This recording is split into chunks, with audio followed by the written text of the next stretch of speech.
We've been waiting for this moment.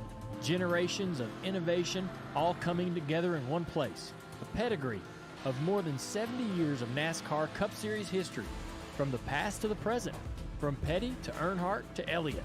Today, there's no more waiting. The future of NASCAR is now.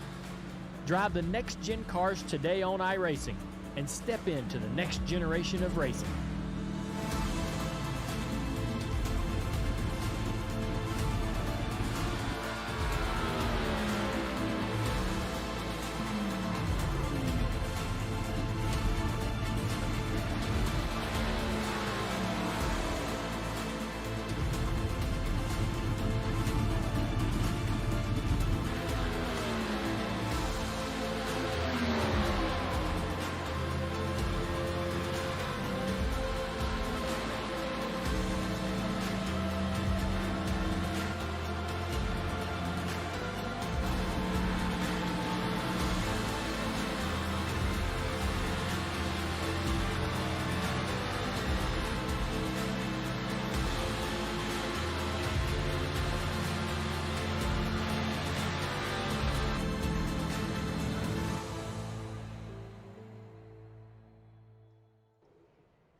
Well, good evening, everybody. Welcome to the Syndicate Cup Series here on Rebel Racing Network, presented by Original Rebels Racing League Farms. And tonight we're at Daytona, getting ready for the Daytona 250. I almost said 500, and we're gonna take on Daytona tonight. As you see, the sun is going down, and we're about to get these next-gen cars out on the track and see what racing is like here at Daytona. Tonight, I'm Eddie Smith, and like I said, we're on the Rebel Racing Network tonight. But I got my good buddy Trevor Burge in here tonight. So, Trevor, man, how you feeling? And how you feeling about tonight's race? I'm doing good, man. I'm excited for the race. I love Daytona. Daytona, Talladega, the super speedways, those are my favorite tracks, man. Never know what's going to happen at the end. Well, have you had a chance to run these cars so far, these next-gen cars? Yeah, spent a little bit of time in them. They're tough, man. Like, they're easy to drive, but I felt like it was hard in the draft. So, catching up to the guy in front of you can be a little bit tricky, but you can pass. So, hook you up with a partner and head to the front. Man, yeah. I talked to a few people tonight, and just to ask them how it is, they said it's a little bit better than the Gen 6 cars. So anything, I think you could put a wet noodle out there with some wheels on it, and it'd be better than that Gen 6 car here at Daytona Talladega. It was pretty tough. So I'm hoping for a good race tonight, but we'll all find out together. As I took a next gen car around. I want to say it was probably Charlotte or something. When it first was released, and I did flat out for about 20 laps, and I thought, all right, well, we'll put this one on the shelf for a little while, and we'll come back to it. So, but we are qualifying is underway right now, and you can already see some names up the top that should ring a bell. As we've got about 2.5 minutes left in qualifying, so we could see some change. If anybody's going to hang out back or if they're just waiting to the last second to get up there. It looks like a lot of guys have chosen not to qualify. We'll see that a lot. So looks like it's going to be a little bit over 30, maybe 35 cars. So we're going to have a big field. And I'll tell you what, it's going to be exciting. I'm ready to get the season underway. I love these long races. Last season was so much fun, and I'm excited to see who's gonna take on the championship this season. Who's gonna rise and be a player. But tonight it's all about Daytona. It's really not about too much skill. I think there's some skill involved, but I think it's going to be a lot of luck and a lot of just being at the right place at the right time, Trevor. So too, and putting yourself in good situations is going to help a lot. Like if you constantly put yourself in bad spots, you can't expect to finish well. So I think that's going to help. Like you said, a lot of these guys are going to take the approach of starting in the back and trying to move forward, and that's not a bad thing. They've only got one fast repair tonight, so it's strategy. Well, not to correct you, but here in the Syndicate Cup that's Series, right. They don't have no fast repairs. So I'm glad you brought that up because that's an important point about this series, and another reason why I love it. It it's interesting how you can have a faster pair and you'll have a messy race. And the moment you take away that faster pair, everybody's attitudes really change and their mentalities and stuff. So tonight's going to be interesting.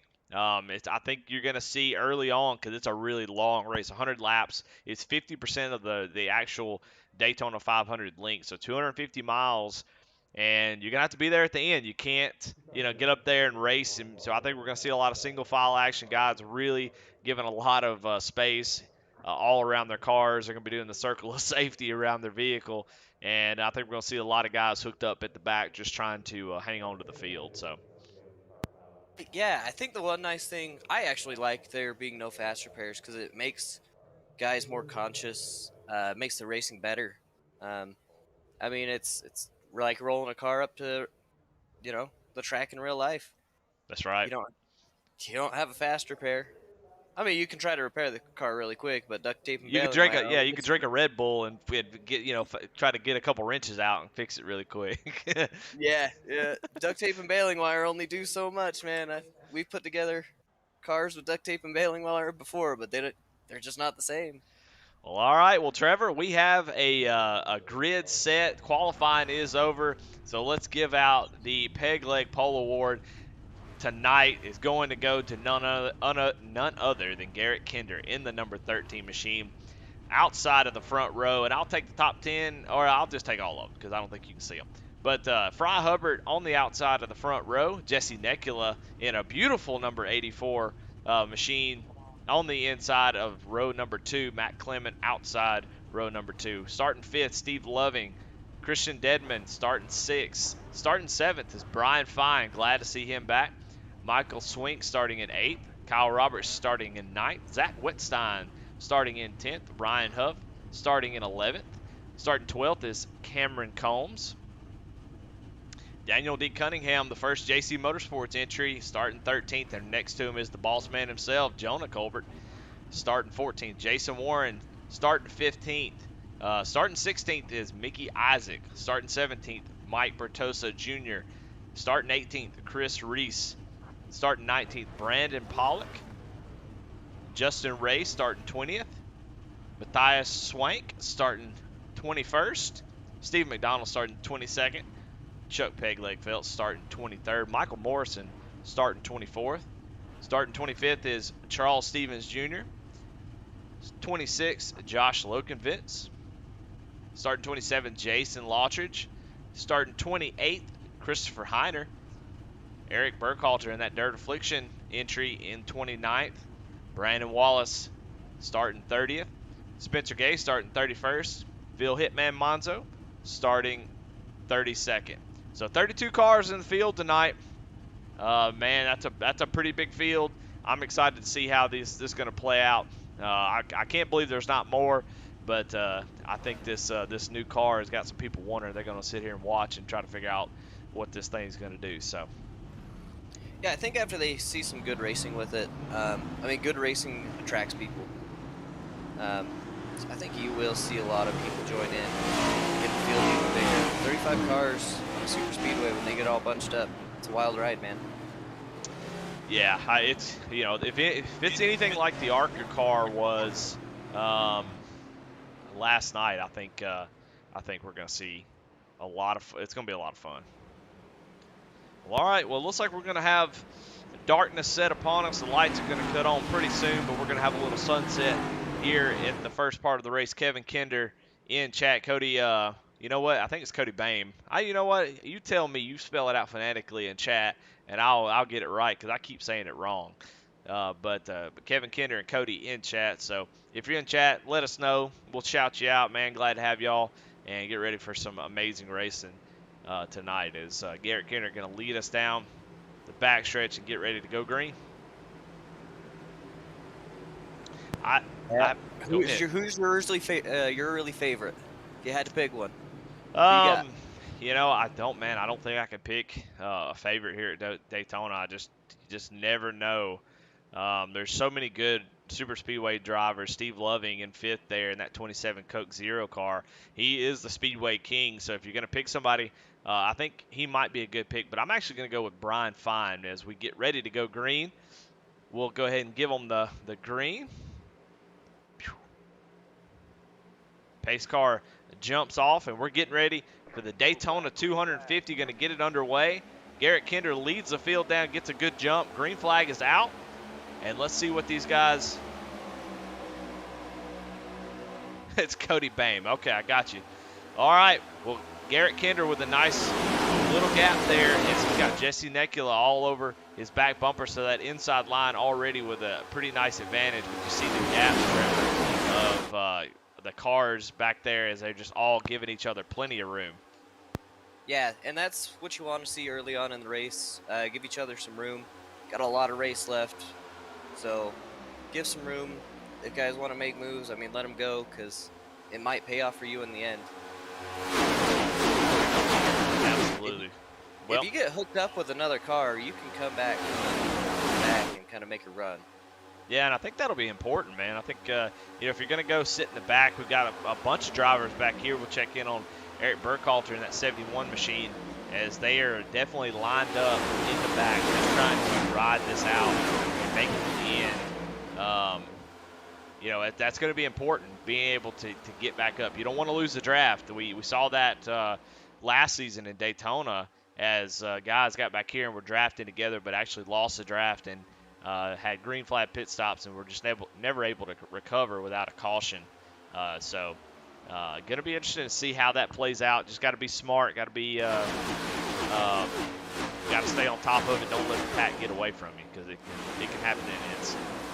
Yeah, it can. And I spoke with Eric Burkhalter before the race, and he said, part of his strategy is start from the back and just trying to come up, get hooked up with somebody and not lose that draft, and kind of ride it out till you get a little closer to the end and hopefully make a run.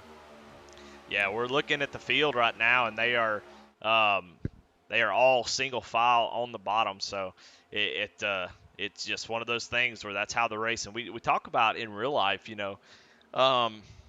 get upset when these drivers get up there and just get in the line. We think, oh man, this sucks. But what else are they gonna do? They know they got to be there at the end. There's no point in getting up there racing for nothing. We don't have stages. We don't have stage points here. So just get in line and ride and just clock off these laps. Back in the day, a long time ago, these were endurance races that were, the whole point was that, hey, you weren't going to make it to the end. You make it to, the 300-mile mark, and your wheel hub falls off or whatever. So it's an endurance race that has, these long races have kind of, the time has passed for those. And so it requires just a lot of patience and just being there and being there at the end. It's a lot of mental toughness, man. You've got to keep a good mindset all the way through the race, because 100 laps, especially around this long track, it wears on you, and you've got to keep a clear mind. And even if somebody does something that you're like, oh, that's frustrating, you've got to keep a clear head and keep that end goal in sight, because like you said, if you're not there at the end, you're not going to be in it. Yeah, and iRacing at these plate tracks, it attracts all kind of drivers, but there's always this one guy who can't stay in line. He gets a run, he's like, all right, I'm going to the outside. And he'll just sit beside you the whole time, and you're thinking, well, it'd be nice if you lined up, buddy. And so iRacing, sometimes you have to fight with that. You fight through frustration. And, green flag pit stops when you're working with a team can be very, very difficult. So there's just a lot of things, even though it doesn't seem like there's much racing going on, there is a lot of things going on. You're thinking, you're talking to your teammates about pit strategy. When are we going to pit? Making sure that you're making the right calls, and you got to be there at the end, because these races usually go pretty clean, as you just can't get a huge line. We see a little breakaway here, Trevor, of about 8 cars. The end of it being Mr. Ryan Huff back here. And you see this group, Christian Dedman and some of the JC Motorsports guys getting lined up, everybody getting lined up, being smart, and they have run them back down. So big, huge line of cars. Everybody's sort of single file as Jonah Colbert peeks out behind Daniel Cunningham and gets a little bit of contact there. That was a very scary moment, as Christian Dedman looking out on the outside and really know where to go. So it's kind of cool. You watch that snake slither down the back stretch, man, all in a row. It's a really cool sight to see. And the pack broke away, but now they're all back. They tightened back up, and they're all running close. It's that draft, man. You can catch somebody really quick, but if you don't pay attention, you can get in the back of them because you get a run. Yeah, it looked like Jonah Colbert was kind of just peeking out just to see what was going on, and he was trying to get back in line and caught the right rear of that 54 machine. So, well, I'll tell you what, while we are kind of in a lull here, let's go through and look at some of these cars. A lot of brand new paint schemes tonight, so we're going to go through the field as we really don't have much else to talk about. We're going to run out of stuff quick.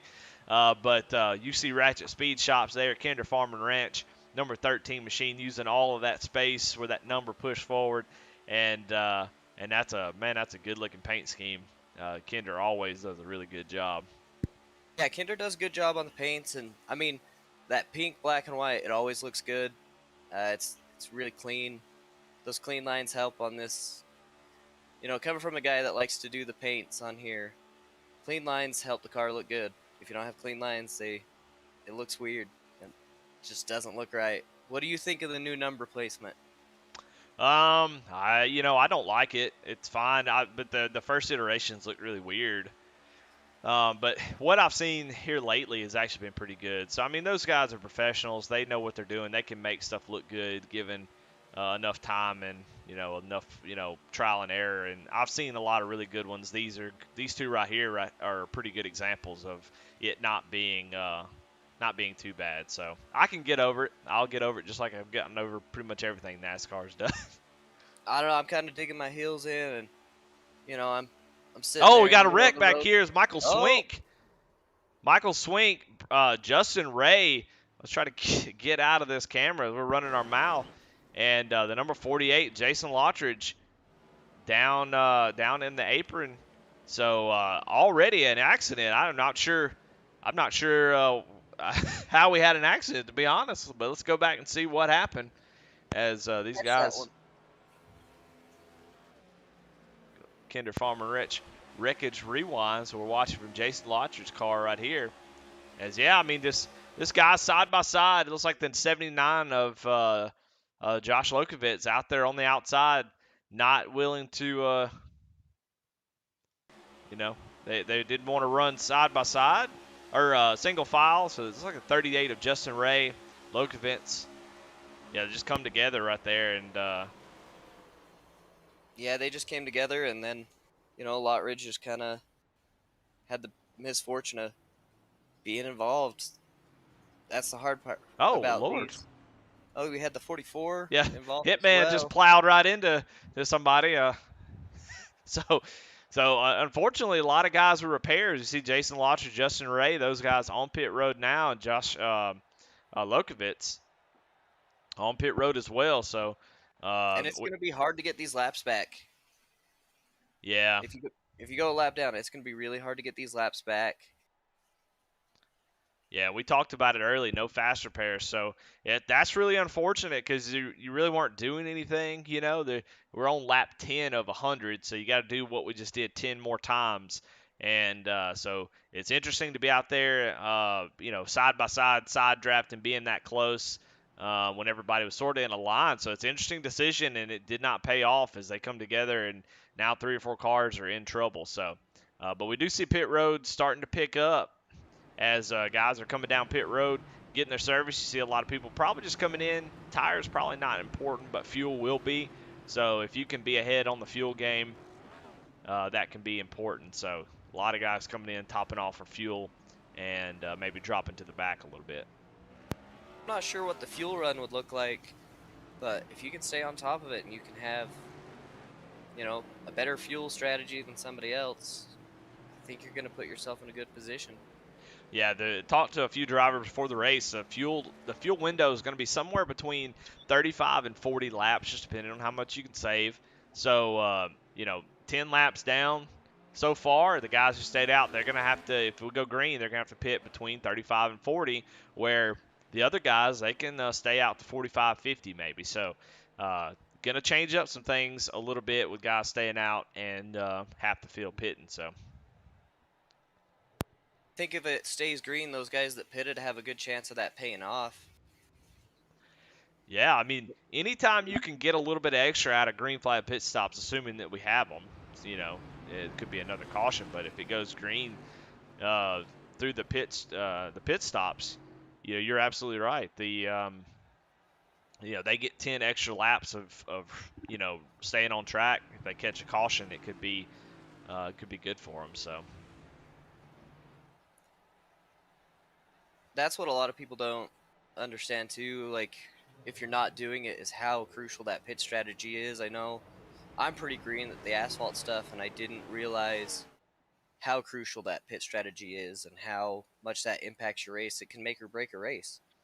yeah, for sure. A lot of these Cup plate races have come down to pit strategy. The guy out front, everybody's just kind of hanging out back, saving gas as much as you can, and yeah, there's just so many ways it can go wrong if you don't stay on top of the fuel and you end up because as of right now, being 45 to 50, you still can only make it 35 laps, so really no hurry for these guys to get down pit road if they want to hang on to that track position, which is always really important because you get down towards the end of the race. If you're running 30th, you can't just decide, hey, I'm okay. It's time for me to go to the front.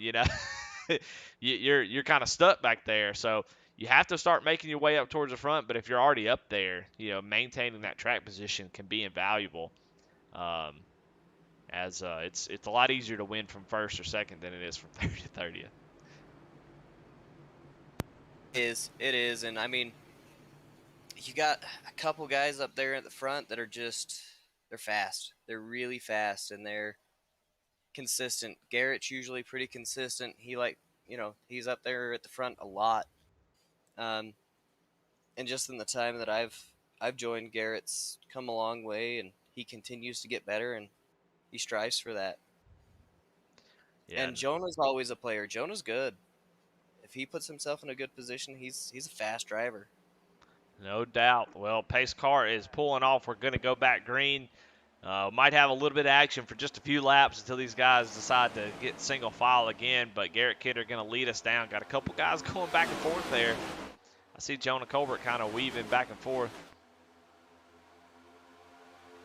But Garrett Kidder holding that bottom line. The top line, I can't tell if there's just not enough effort on the top line or if it just doesn't work. We saw in the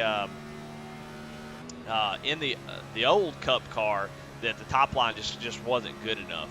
If you had the bottom, you kept it down on the bottom. The top line, you could get pushes out to the front, but you could actually, as the car on the bottom, could actually just kind of lean over there as the top car comes around and just grab them and pull them back with that arrow. So, Trevor, a lot of cars kind of bobbing and weaving here. Yeah, I noticed a lot of cars getting close to that yellow line, coming down under it a little bit, and I'm interested to see if any tire wear comes into play later on. If they come off that turn a little looser than they thought, or it's little things at Daytona make you fast or slow. You've got the straighter you are, the better you are. If you keep that straight line, you're gonna carry more speed. Yeah, Daytona definitely a lot tighter. Talladega really feels really comfortable 3 wide, but 2 wide. 3 wide here is a little nerve-wracking. So, See the 84. I mean, he started outside pole on that restart, and that outside line, it must not be working because he got shuffled back. yeah, so it doesn't look like the draft package is, in my opinion, that much better so far. We'll see once everything ramps up as you see Jonah Colbert getting to the inside of Christian Dedman there. Another car looking to the outside, trying to get a run, maybe. Nobody's wanting to peek out there and help him, and you got to have help if you're going to do that. Yeah, that's the hardest part to me about plate racing is everybody's mindset's different. You got some guys who are aggressive and hey, I'm getting bored, I want to go, and then you got guys behind you that are hey, I'm cool, just chilling out and taking my time. And Dedman was either just bouncing up off the apron, and kind of moved up a little bit, and Jonah stuck his nose in there, or he was trying to go, and Jonah just wasn't ready. So, you're so dependent on drivers around you and working together and being, maybe in the same Discord or working together as a team. to make these draft packages work. You can't do it by yourself. And it's always a risk, I think, when you hop at that outside and if you're not in a Discord with them or chatting with them, it's you're taking a risk of, okay, I might lose a lot of positions if nobody comes out to help me, because you got to have help. And it's these drivers are trying to pick somebody they trust to follow to the front if somebody is popping out there. Yeah, and at this point, after seeing that little wreck where a couple guys got into each other, and it calls about 5 or 6 guys to be on pit road with damage, 3 of them still there. I would imagine a lot of folks are like, nah, I'm good. I'm just going to sit right here. So, Well, I yeah, don't they know. got 90 they had like 90 laps left to go. They want to sit and just kind of ride it out till it gets closer to the end and put themselves in a good position. Well, all right, let's go through these paint schemes. We have to give out a few awards tonight, Trevor. So be on the lookout, because I got to give out Mr. Irrelevant. I never know how to give those out, because I don't. It feels mean, so I'm gonna have to figure out a way to do Mr. Irrelevant. But you got to give out best paints. We got to work through the field, find the best paint job. It's gonna be tough tonight.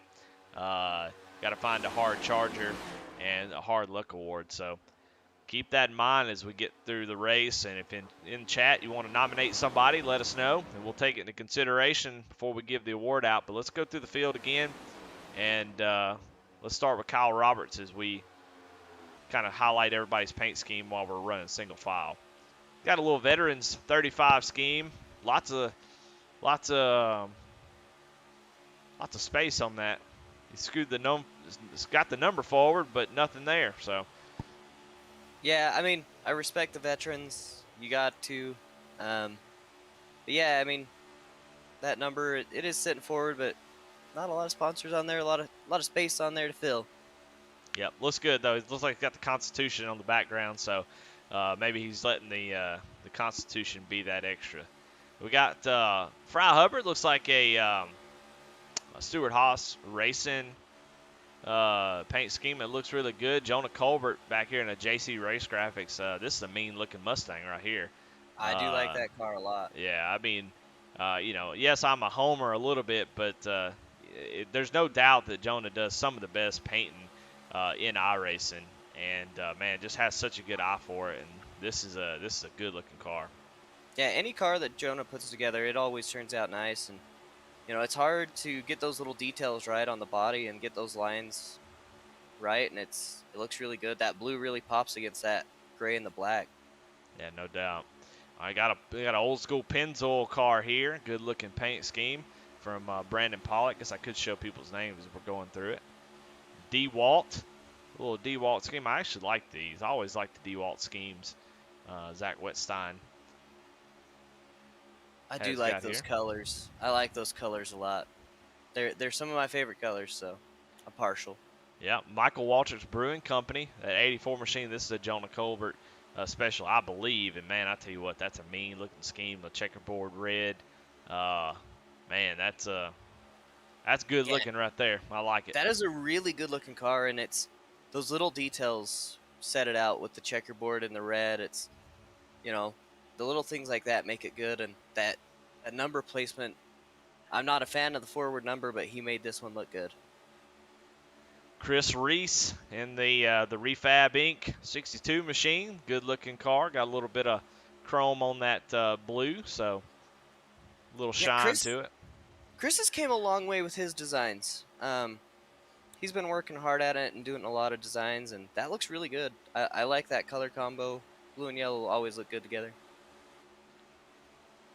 And Chris Debin with a Fanatec scheme. Little green and black. Got, and yellow flag's out. What in the world? Yellow flag for what? Jason Lottridge wrecks again. Oh, no, this is the old one. It was like Steve Loving crashed. Sorry about that. We're over here looking at paint schemes, just not expecting to see a wreck. As, man, same thing again. Looks like Justin Ray was involved in another accident. So let's go back and see what in the world happened. This is the same accident from earlier, so I don't know what's going on in STK, but it went way back. Sorry, Justin.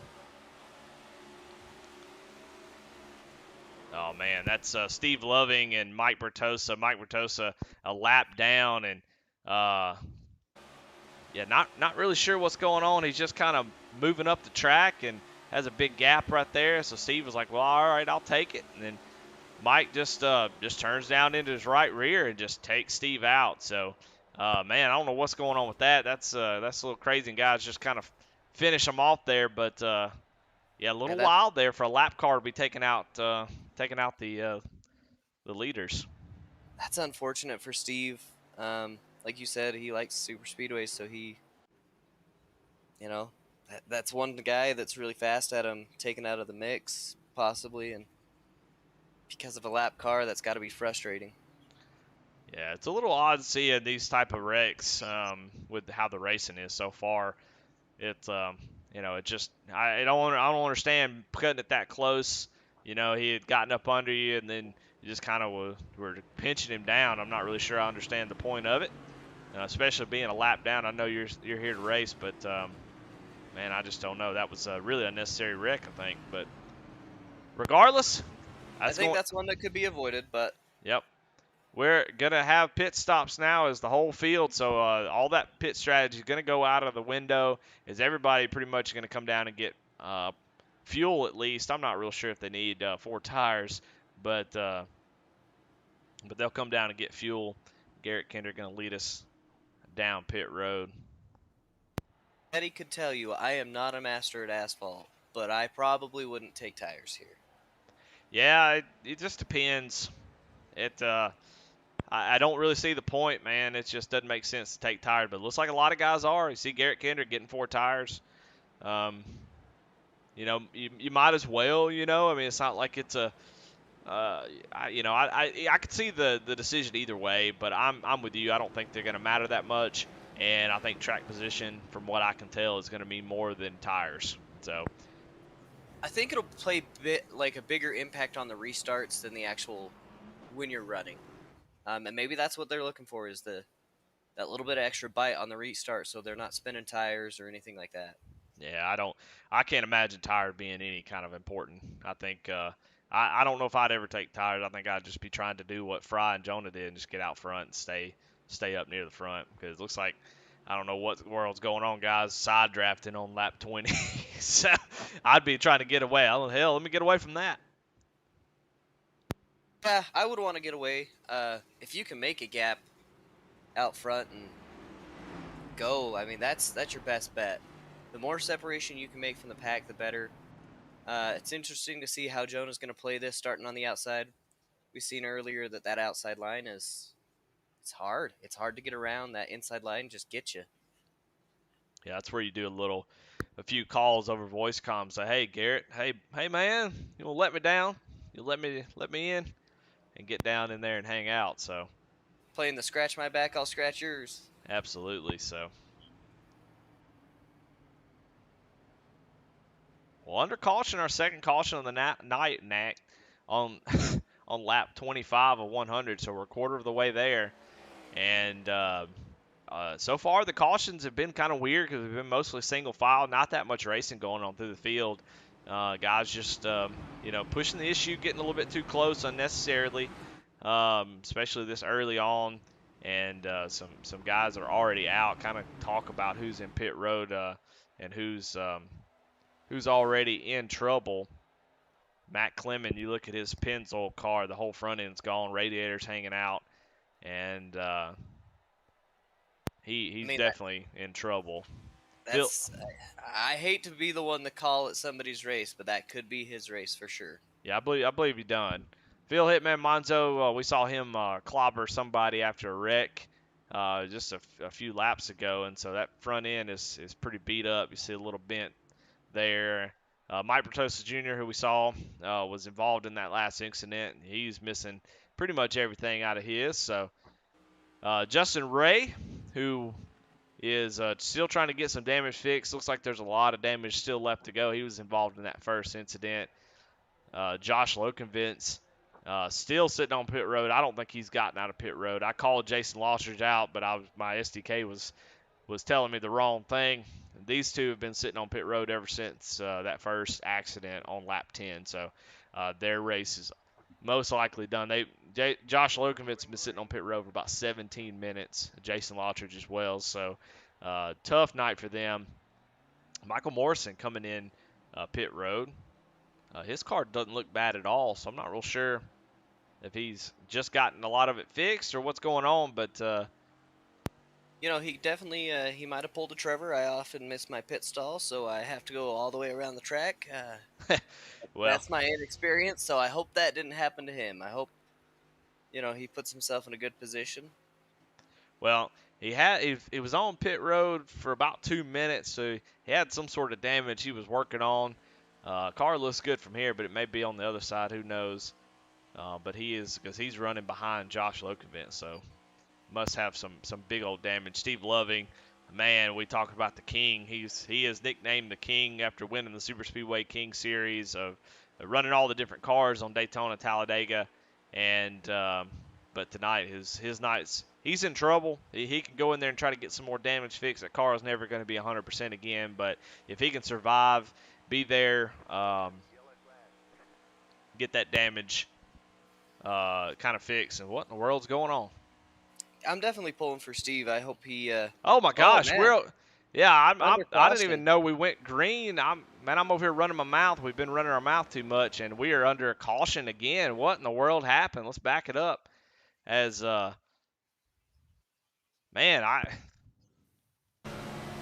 were under green. Let's see if we can see what happened. Yeah, man, this is a big one already. They had a really big one. A lot of drivers affected in this one. Uh-oh, I see it up there. Let's go back and see if we can find out who that was. It looks like Kyle Roberts up there. Let's go on here, on board with him, or see if we can see that 35 machine up here. He's going to try to get down and tries to get down into that little gap there on the bottom. We talked about that as they're going back green. Tries to get back down to the bottom. Not clear. Tries to come back up, and Daniel Cunningham there, and he goes around. And, man, a lot of cars collected. Eric Burkhalter collected. Lots of guys involved in that one. Spencer, I believe that's Spencer Gay. Brandon Wallace gets clipped there at the end, and then, my goodness. Yeah, a lot of cars in that one, and that's just that risky move to get down to the bottom. And I mean, you got to commit. If you're gonna commit, you got to commit. You can't do the hot and cold game. You got to go if you're gonna go.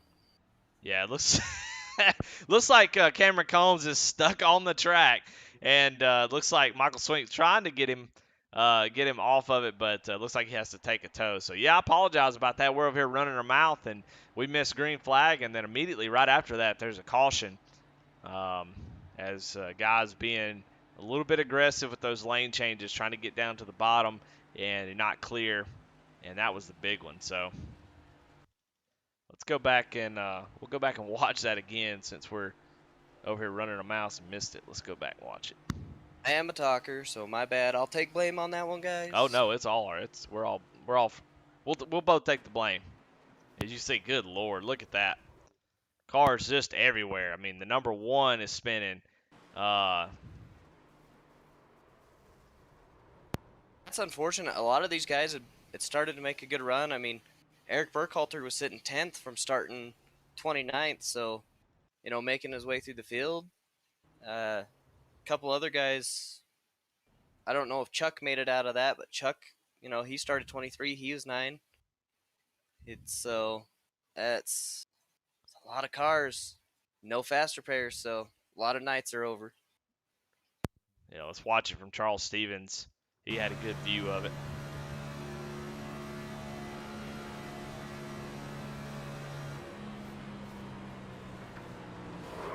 Dives down to the inside, and everybody just trying to avoid it and just gets clobbered.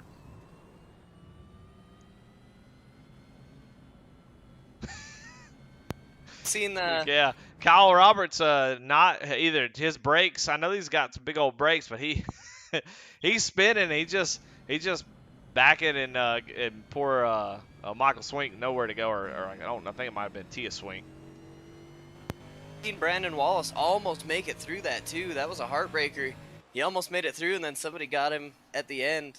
A lot of heads up driving, and then just somebody came up, slid down on him, trying to get through it. Those wrecks are hard to get through. Yeah. Yeah, no doubt about it. Everything starts to clog up, and guys are just, when you're wrecking, you don't really have that much control, and so you slide down the track or slide up the track, and you think you're clear, and next thing you know, you're in a doctor's office with Nicole Kidman, and that's a lot of cars right there that are going to be in the pit road. You see. It's a great camera for that. I like this a lot. I wonder if that's going to change how everybody's driving. If some in the back are going to be a little more aggressive, and the front's going to try to settle down, and they feel a little more comfortable because other drivers are out now. Well, hell, if they keep this up, the back will be the front, and the front will be the back. They'll all be the same because there won't be nobody left. You see, Heiner with damage. I better pay attention. We'll go back green, but there's a lot of people, lots of folks with damage. You see a lot of guys come in here getting damage fixed. So we talked about those Steve Loving and those guys trying to get their damage fixed, get back out there because these wrecks are going to keep happening if these guys are going to continue, making these moves and being kind of wild with it. I think maybe the patience is the thing that people are just not able to get. It seems like everybody's antsy. It's the first race of the season. You got all that adrenaline, and it seems like everybody just can't. You get a guy a bunch of adrenaline, give him a whole bunch of horsepower, and and tell him to go racing. It's going to be hard to tell him just stick in line and run in line for 100 laps. Well, the pace car is off. We're going to watch this restart, Trevor. We're not going to miss it as Fry Hubbard is going to lead us down. Jonah Colbert right behind him with Garrett Kinder on the outside. And the field started at 32 drivers, and boy, it looks a whole lot smaller right now. It does, and it's a lot less contenders now for that win. But it's now Garrett's up there on that top side. We'll see if they can make a run with it, or see him getting really close right there.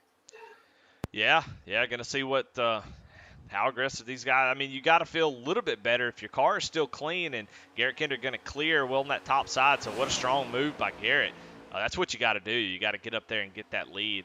Zach Westside probably not happy about that, but that's what you got to do. That's the best way to do it. And you seen Garrett, how he just threw it in there and committed to it. That's what you got to do. If you're going to come down in there in that gap, you've got to commit. That's right. Yeah, if you, I was gonna say a minute ago, if your car is clean, you got to be feeling really good. As you just saw most of the field go out, and you see that this is like about a 10-car breakaway here. So I don't know how much damage is back there, but that's got to make you feel good. As your car is still running good. You have there's a lot less cars on the track for you to have to fight and contend with. And this outside line's hanging in there a little longer than I thought it would. I thought everybody would have moved down by now, but they're keeping it in there. Yeah, I mean, with the bottom line ain't got but 5 cars in it. There's 6 cars, so they had a whole field behind them before. Now it's just a little small pack. So the herd is thinned out really, really quick. We're only on lap 33. Which is pretty amazing to see. It's just so much time, and guys have been taking so many chances. It's just really surprising. That mental toughness, too. You've got to look at that top line. Oh, they're going. They're going. That top line is making a huge run there. So the 32 of Jason Warren, haven't called his name all night, and Zach Wetstein able to power their way out there. Jesse Nekula with a great push. Brian Fine, that's my pick to win the race. Showing that top line speed. Now those two, with all the effort they put into it, Jesse Nekula and Brian Fine, looks like they lost all their help. Dry a little bit. They did. I mean, Zach was like, "Okay, Garrett, you're gonna, ditch me on that run. So watch this," and they pushed him up to the front. So he might keep it for a while. We'll see, man. Yeah, move Zach Wetstein and Jason Warren. Like I said, we really haven't talked about him that much tonight, but has found his way up to the front. I don't know if I would call Jason Warren a super speedway racer. He's just a little small pack, so the herd is thinned out really, really quick. It's just so much time, and guys have been taking so many chances. It's just really surprising. And But he's definitely a smart one, and has definitely been able to stay out of the wrecks and finds his way up into the second position. So And you see that pack's got a big gap on the rest of the cars out there. yeah, it's about a 5-second gap to Matthias, and man, I tell you, these cars are damaged. You got Steve McDonald right behind him, and I think it's a lap car in between. That's Justin Ray, who's a lap down. So it's a little 3-car breakaway, but you see the damage that's on Steve McDonald. You see that right rear poked up. You see the front end of Matthias Swank really pushed in. So there's Steve Loving is running 15th, and his car is jacked up. Eric Barkalter running 14th. His whole ass end is gone. So the field is pretty much all thinned out as we look at Daniel D. Cunningham. He was caught up in that. I mean, he was right there at the beginning of that wreck. I don't see a whole lot of damage, but he is definitely down on power. You see a little bit on that front end, though. Yeah, I thought that car would be a little faster than it is. I mean, it's got damage, and that front end damage, I mean, it really does. It brings you down on these super speedways. Aerodynamics are a big thing in these cars. Yeah, he's definitely down on power and hurting. So, right now it's honestly just based on the damage that we see. 36 laps into the race, it's a 10-car battle as far as guys who have kept their car clean. So, there we go. Brian Fine saying, I can't be patient. I can't just hang out and watch. I got to go. And it's going to get him shuffled back to the back of this pack.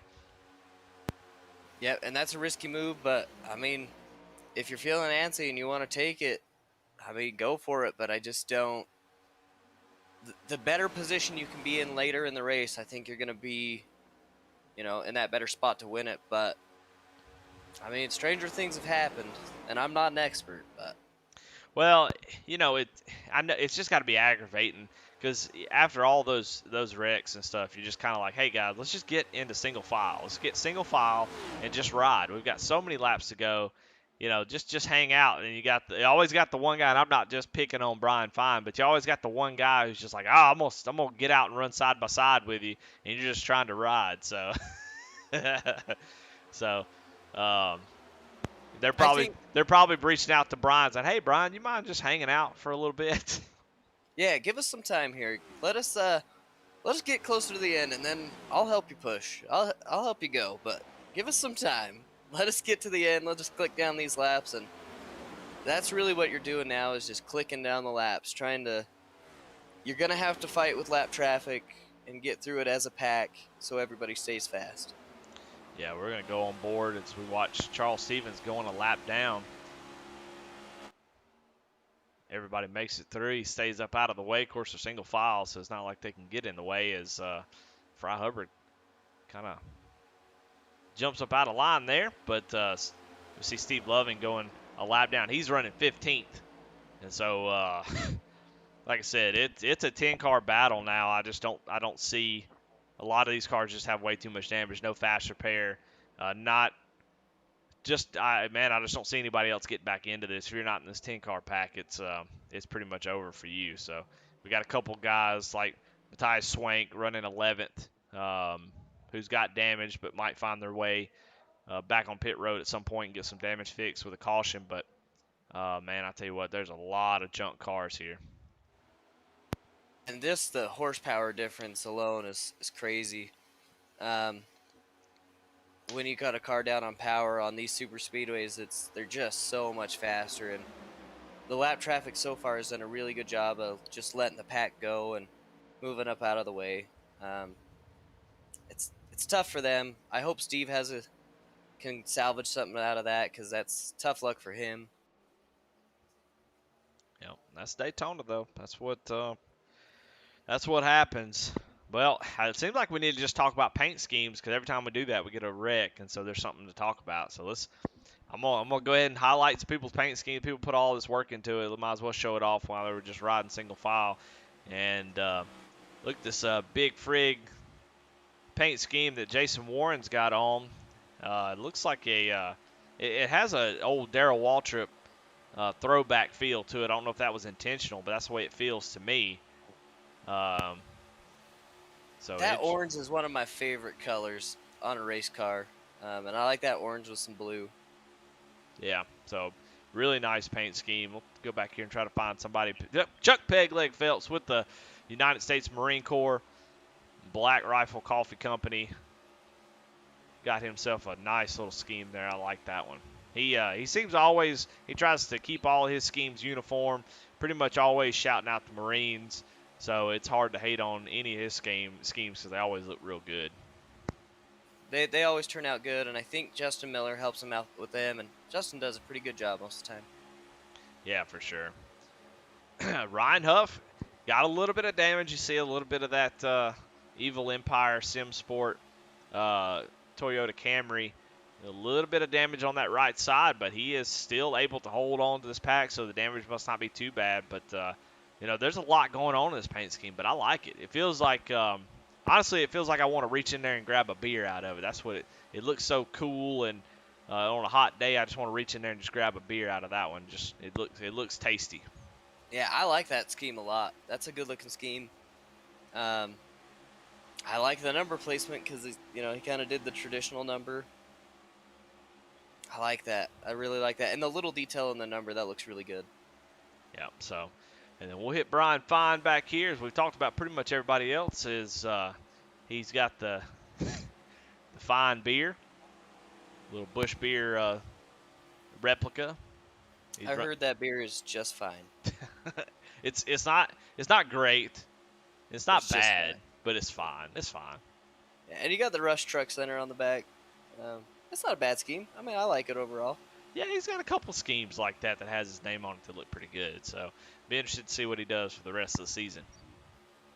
Well, all right, well, let's see if we can find some action, Trevor. Is there any kind of racing going on anywhere? We got a long way to go. We're not even halfway, and only down to really 10 cars that are in contention to win out of 32. So, we got to find something to talk about stat.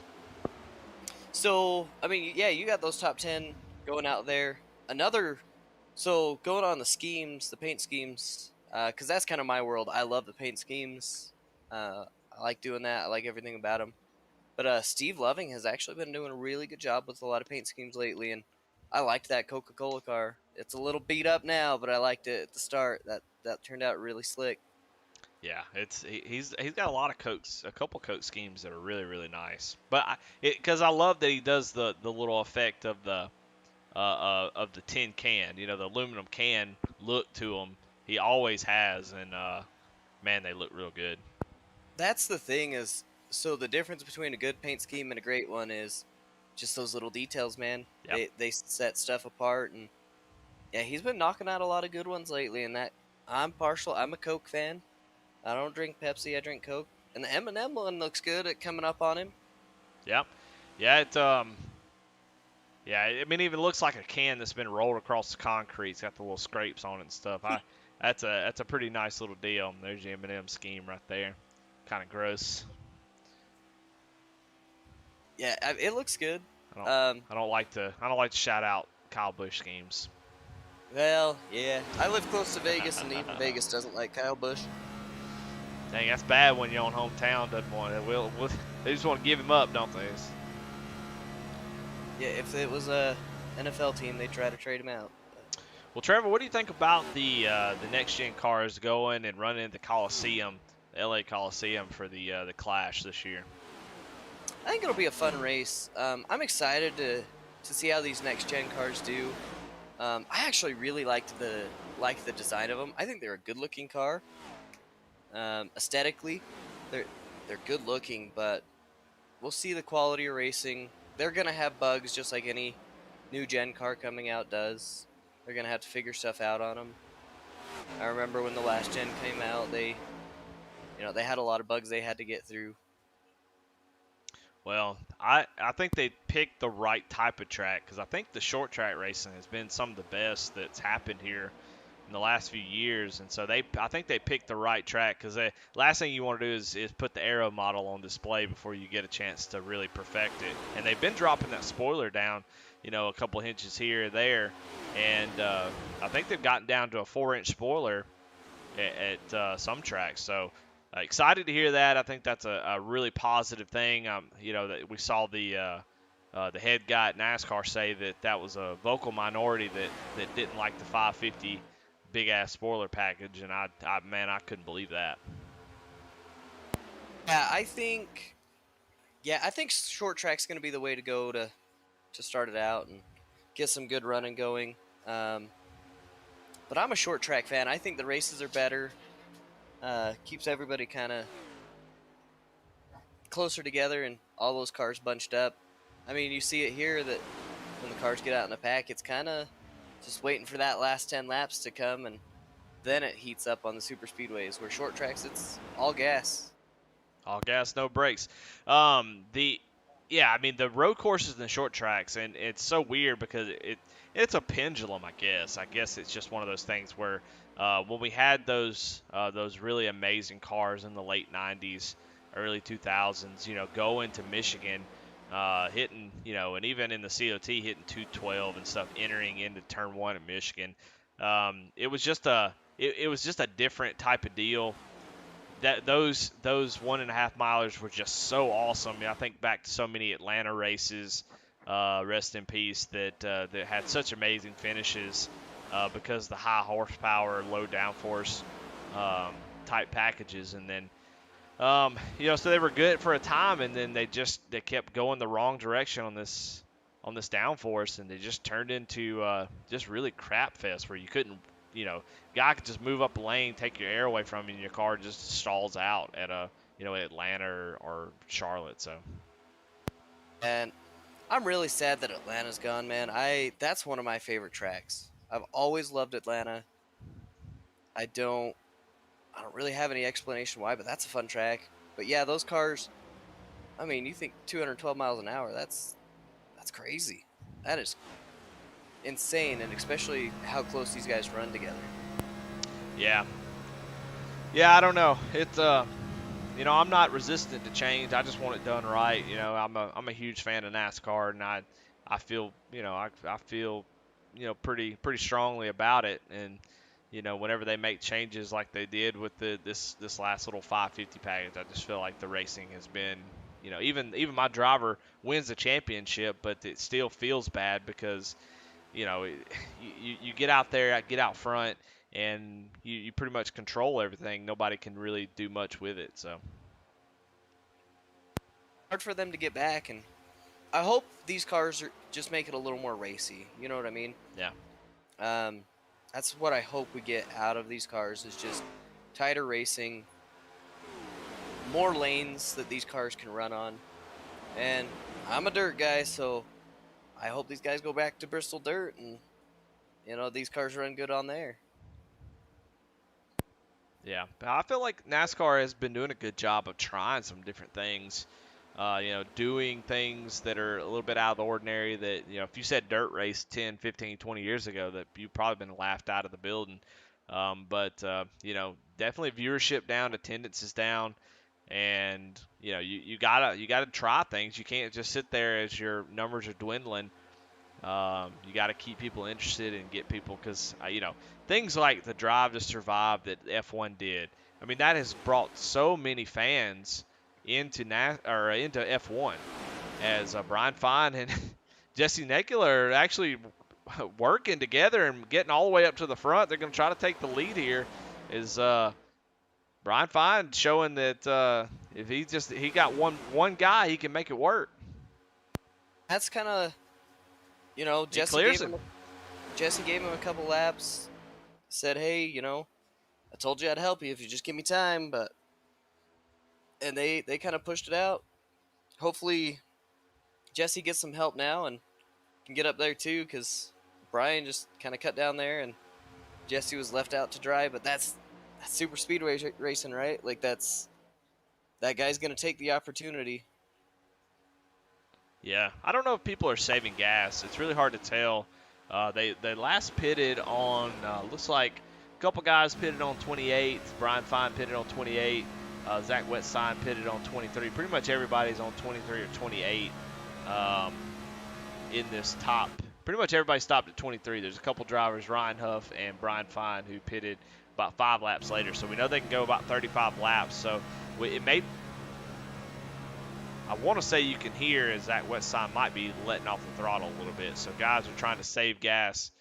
Maybe that may be why Brian was able to get such a huge run up there. Guys were just getting a little bit off throttle, trying to hold on to a little bit more of that gasoline. And they definitely could. I'm interested to see. Oh, you see somebody else moving up there, gonna try to make a run. I was gonna say I'd be interested to see if Zach kind of moves up and tries to get that run, but that's just not how it's working out. Yeah, Jason Warren jumps up in front of Jesse Necula and gets a great run, gets a good push, and that's going to move Jason Warren. Poor Jesse Necula. I tell you what, he's going to get tired of doing that, pushing guys up the front, and they bail out, and he falls back, and another guy jumps in front of him. He pushes him up to the front. So he's having a tough time with that. He just would like to get up there and get in line. He's got a little gap there. Let's see if he tries to take it. Just not quite able to do that just yet. Luckily for him, this time Ryan Huff has kind of helped him. I'm interested to see what they're going to do right here. They're going to go 3 wide, and yeah, Daytona feels a little smaller than Talladega. It's a little more narrow, but they clear them okay. Yeah, got a bunch of, they got a little 2-car breakaway between Warren and Fine as they kind of pushing each other, making a little tandem there. Was able to break away from that pack. I don't think that'll last very long, but interesting to see. I think in this small of a little pack, you don't have every whole group of 30 drivers. This is where you try stuff. You do like Brian Fine, jump out, try to see how you can make a run. I mean, this is good practice for the end of the race.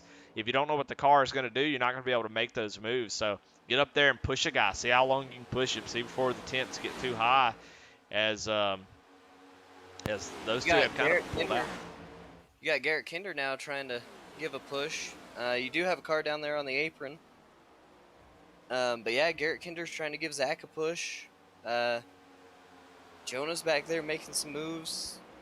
They're, trying to push Fry up there, get the pack settled back in. And as you said, that did not last long. They were kind of all bunched back up together now.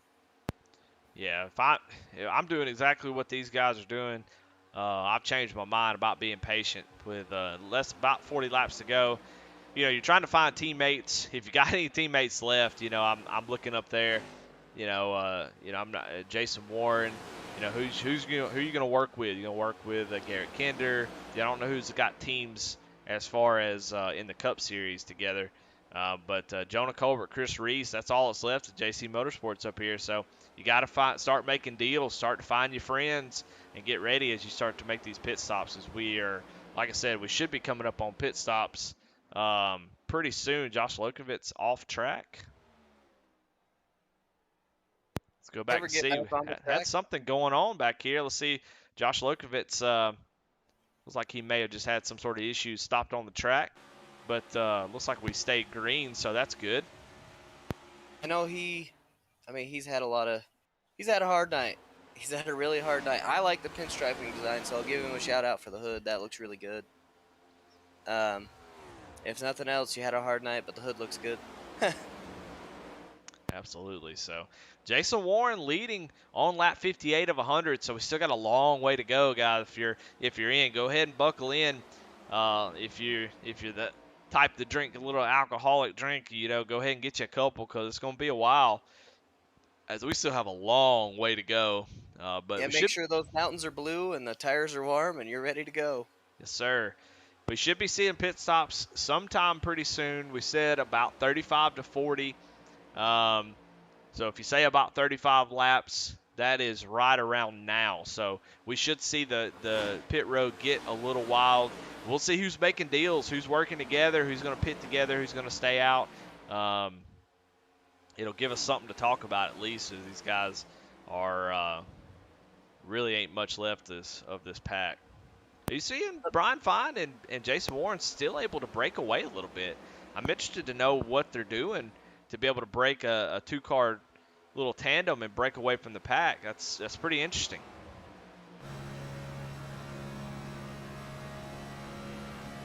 Got some guys in chat who have retired from the race. Maybe y'all can let us know. Matt Clemens said you can get some pretty big runs But I'd be interested to know how this 2-car tandem and stuff is working, as 2 cars have been able to pull away. I can't tell, though, if Zach Weststein is saving gas. That may be what's going on. That might be it, because Zach's been running this really well and really smart. But yeah, those guys, I don't know if they're just drafting right and getting a good run or what. Oh, you can definitely hear he has been off throttle for the last 5 seconds or so on that backstretch. So he is definitely lifting. So that's how they're able to get out there like that. We'll kind of pay attention to this as he goes down the front stretch, see those RPMs, see how they're kind of, yeah, he's about half throttle. You see the RPMs actually going down. So he's definitely off the throttle. That's how they're able to get far ahead. Is Just don't want to be the first guy to pit, right? Like I think that's kind of how he's feeling. You don't want to be the first one to dip in that pit lane and say, "Yep, I gotta get fuel." I don't know. It's interesting. It's always a weird call, because if you're the first one to go and there's a caution, you feel like a dummy. But here, you don't really. You're not in a. If you're only going to take fuel, you're not in danger of going a lap down. So you don't really get trapped here. I think the most important thing is, do you have help? And there we go, Jason Warren heading off Chuck Pegleg Phelps. Are they going to make it? I can't get the fuck. All right, there we go. I couldn't get him. Looked like everybody. Oh, Burkhalter is spinning on pit road. What in the world's going on right in front of the leaders? Yeah, we had a little trouble down pit road. I don't know. Go back and see kind of what happened there. Is Burkhalter, Hitman Monzo going into pit road together, and they were side by side, and it looks like Hitman was just determined to get into his pit stall no matter what. And Jason Warren, the leader, almost taken out in that. So, my goodness. Yeah, another hard night for Burkhalter. He, that's not gonna help. But I guess on the plus side, you're in your pit, so in the pit doesn't help make you feel any better. But all right, well, we have a bunch of guys on pit road. Steve McDonald sitting on pit road as the rest of the leaders come down, as trying to desperately find a camera that works, as Brian Fine is side by side with Garrett Kinder, Zach Wetsign. So a lot of guys really trying to make up a whole lot of time. Jason Warren was actually out there by himself. Needed Jesse Nekula to catch up to him, but is actually running behind Jason Lottridge, who has some damage. And so he is out there by himself. So it's going to be interesting to see if he's able to stick with that pack as everybody cycles out. He comes around turn 3 and 4, and Garrett Kinder currently showing the leading with Brian Fine. Coming right behind him is Fry Hubbard and Jonah Colbert. So let's see if Jason Warren is up to speed, and he is. He's going to be coming, should catch up to the pack, no problem. Him and Jesse Nekula, and they should get caught back up. So a little scare on pit road, but was able to maintain his position. He's going to come out pretty close to the lead. So he's passing some of those guys that are in the top 10 running with him, putting himself right back in a good position. Looks like he's got a drafting partner now. He's got Fry there helping him. They're going to catch up to Jonah, kind of get that pack going again.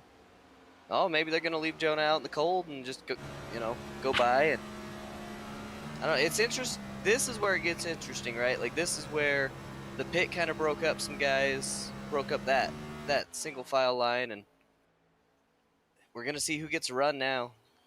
Yeah, Garrett Kinder, Brian Fine with a 2-second advantage over Jason Warren, but they're going to catch him no problem. This little pack here that we see of Jason Warren, Fry Hubbard, Jesse Nekula, Jonah Colbert. Let's see if Chris Reese actually a couple seconds behind, but he's got Zach Wetsign pushing.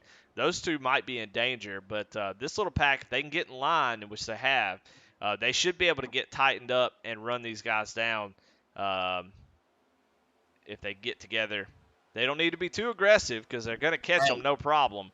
But I was going to say, he's got to be careful there because Fry was getting really close right there on that draft. I mean, you got a lot of laps left to go, so you got to be patient. Yes, you want to catch those leaders, but with 4 of you, you should catch 2. Yeah, the 3 back behind here, and they've got a 4th. Looks like the 52 car. I'm not really sure who the 52, Michael Morrison, his car looks pretty good. So they got a little 4-car draft here. These 3 were kind of left out Chris Reese, Zach Wetstein, and Ryan Huff. So they're going to have to work together and get themselves back up to that lead pack.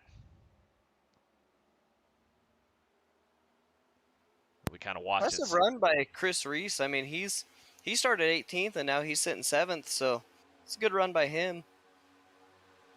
Yeah, for sure. Let's go on board with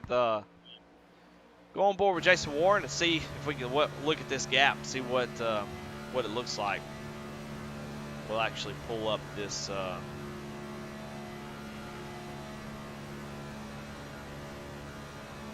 That's one of my favorite things on doing a super speedway is the roll of that body. Like when they go into those turns and come out. Oh, they got him now. They're within 4/10, and you hear Jason Warren's RPM shoot up, and he is coming fast. So, yeah, they have caught up to this main pack. Probably going to go around him here as they catch up to him in this turn.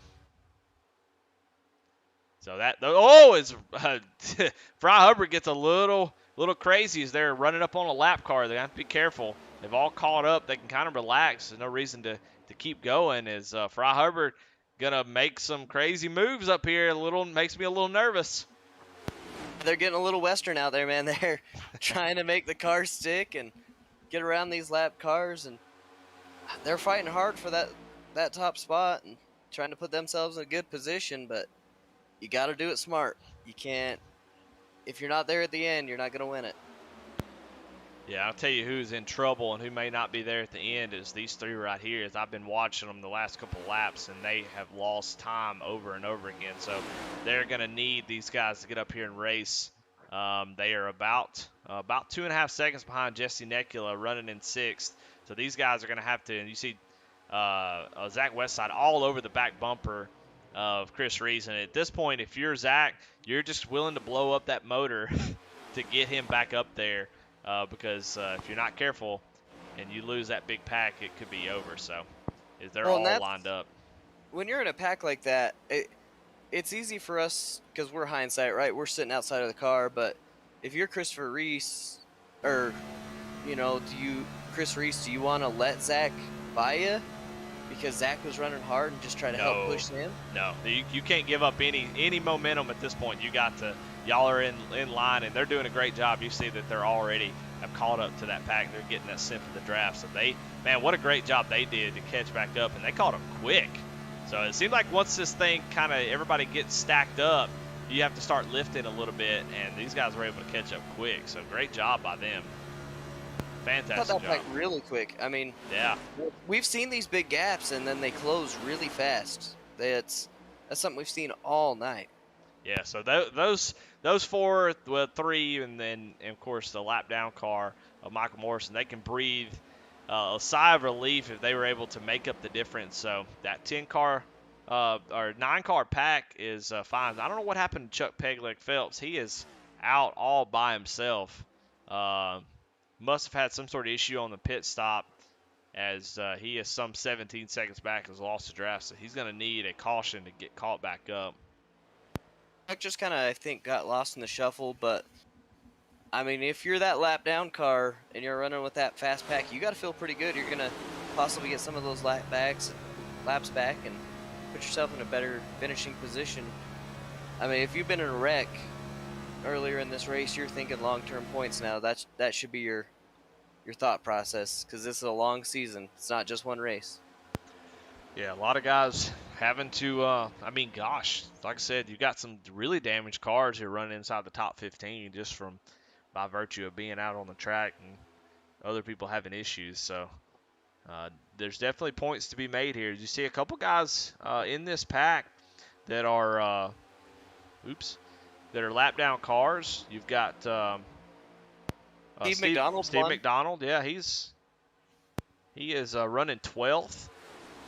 And then you got Michael Morrison back there just hanging on, just trying to be a part of the draft, not get in the way, but be there and help out when he can and pick up any spots as they start lapping folks.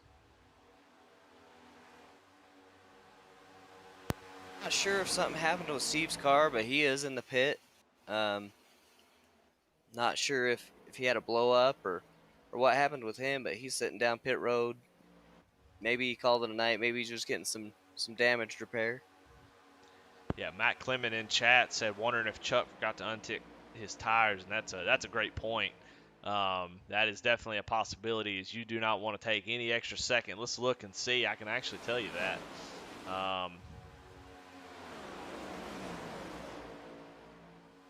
Well, from the looks of it, the pit time was just about the same as everybody else. So I'm not sure if he just had a tough time getting on pit road or what exactly happened, but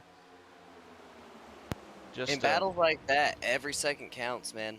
That's if you put yourself in a bad position by making a mistake on pit road. Trust me, I know because I make a lot of them. It hurts your race. It can ruin your race.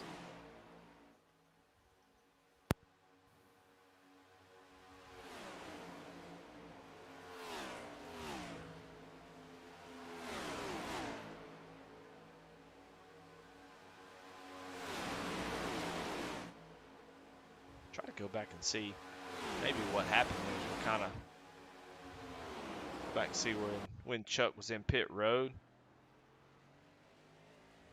It looks like maybe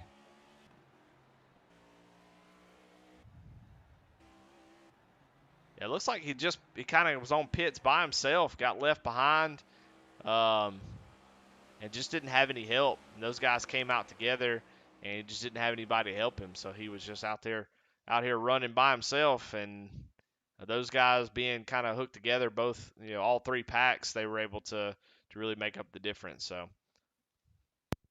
Now that being said, it might put him in a good spot if all of the top 9 cars come into the finish line. We know these Daytona finishes get a little wild at times. Yeah, well, it's possible. We had 32 cars and we're down to 10, so the odds of majority of them going out, that's definitely a possibility. I think you're absolutely right. I think that's a long shot, but maybe that's what Chuck has to hold on to keep his spirits up, because this is a mental race, man. You gotta keep in a good mental spot. That's the main pack actually coming up on some a pack of lap cars, damaged cars, so they have to be careful as these guys are sort of up to speed, but they're definitely a whole lot faster. So they're going to try to catch on to the end of this pack for sure, but you just got to make sure you get through this without any kind of issues. Yep, and that lap pack seems to be really respectful, giving them a lot of room up there, letting those leaders come down, and that's good to see.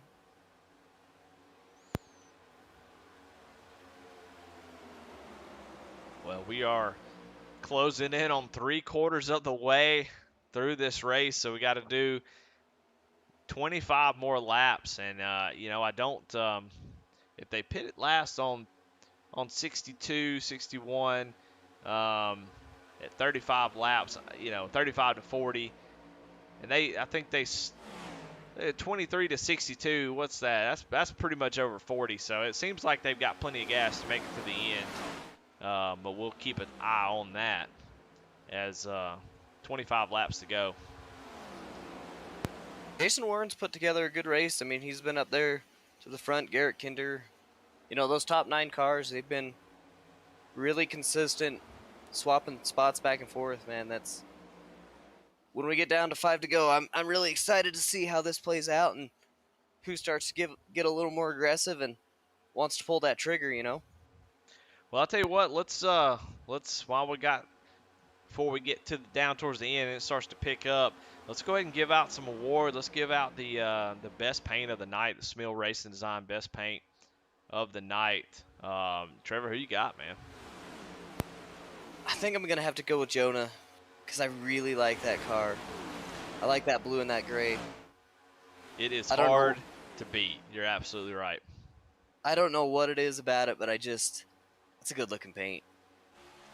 Well, all right. Well, I've got Jesse Necula in that Michael Waltrip Brewing Company scheme. Man, good grief, I love it. So we're going to have to flip a coin and give a winner. So I like both of them. We're gonna give it to Jonah Colbert. Man, that paint scheme is something else. So that's your Smil Racing Designs best paint. Man, just a fantastic looking Mustang. Job on that. a lot of these guys have been doing their own paints and getting a lot better. I know Eric Burkhalter, he started doing his own paints a little while ago, and man, he's come a long way. His looked good. I like that number. He had an eagle in the number. That was pretty sweet. His car doesn't look so good now. Yeah, Matt Clemens right. He's going to win it either way, huh? Well, you know, as far as the hard luck award, man, I'm going to have to go ahead and give that one out because I know exactly who I'm going to give it to. Now, he may not be last in the race, but, man, I tell you what, Steve Loving going to get the hard luck award. P&J Motorsports Hard Luck Award, as he was up there running up the front and got tangled up with a lap car and hasn't been able to recover. Done a good job of staying in it and keeping the car repaired, but man, it's been really, really tough on him this race. Not how he wanted to start the season, that's for sure. I feel really bad for him. I'm pulling for him. I hope something works out in his favor because he was running good, and I know Steve tries to put himself in good positions normally, so that's just unfortunate for him. Well, who did you pick to win the race? I don't remember. Well, you never asked me, so okay. My opinion didn't matter. That's fine. Well, go ahead. Who you got? I was gonna pick Jonah. Okay. Just because I respect Jonah a lot. I know how good and talented he is as a driver. I know he prefers short track, but it's kind of where I was gonna go with it. Well, my guy Brian Fine is running in 4th place, so our picks are still in the mix. With about coming to 20 laps to go here to finish this one off, it's going to be interesting to see as they get down towards the end who picks, who goes first. I mean, we've seen Brian Fine, with 100 laps to go, he's out there running by himself trying to make moves, getting up to the front. So I think if I'm going to say who's going to go first, it's going to be him. But is he going to have the help? Is Jonah Colbert going to go with him? Is Jesse Nekula, who has been somebody willing to get out there and mix it up? Those guys have the experience. A lot of guys have been kind of just riding or hanging out. May not know how these cars will operate, so it'll be interesting to see if that experience is going to make a difference. Excited to see that, and I mean, you never know. Garrett's one to surprise too, so maybe him and Fine pull out and try to make a move together. You never know. Well, Matt Clement in chat said he wanted to be Mr. Irrelevant, so I'm going to give him the Cebulski Window Tinting Mr. Irrelevant award to Matt Clement, that he started P4 and wrecked out before lap 25. Short day for the 19 Pennzoil Mustang, so absolutely. So I'll go ahead and if you want it, I'll give it to you.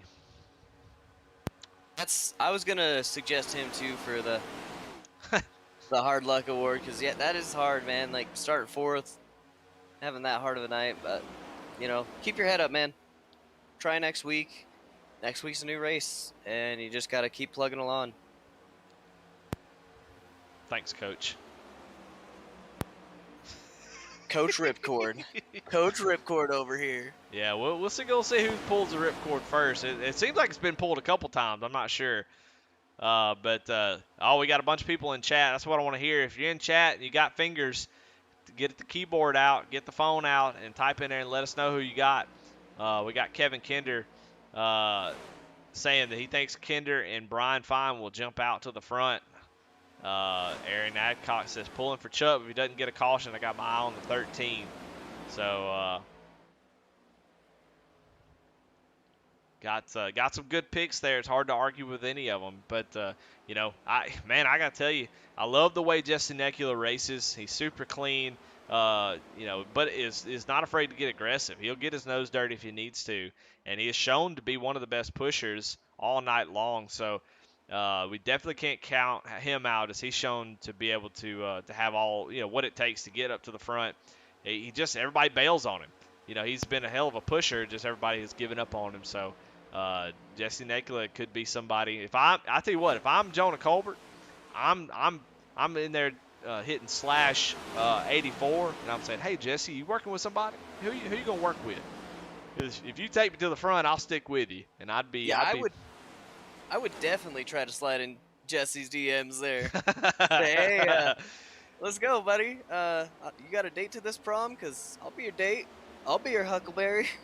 Yeah, he's shown a lot of speed and has the ability to push somebody up there. So, but Zach Wetstein, Ryan Huff, Ryan Huff, it's been kind of quiet tonight, but he is still hanging out there in the back of this little pack.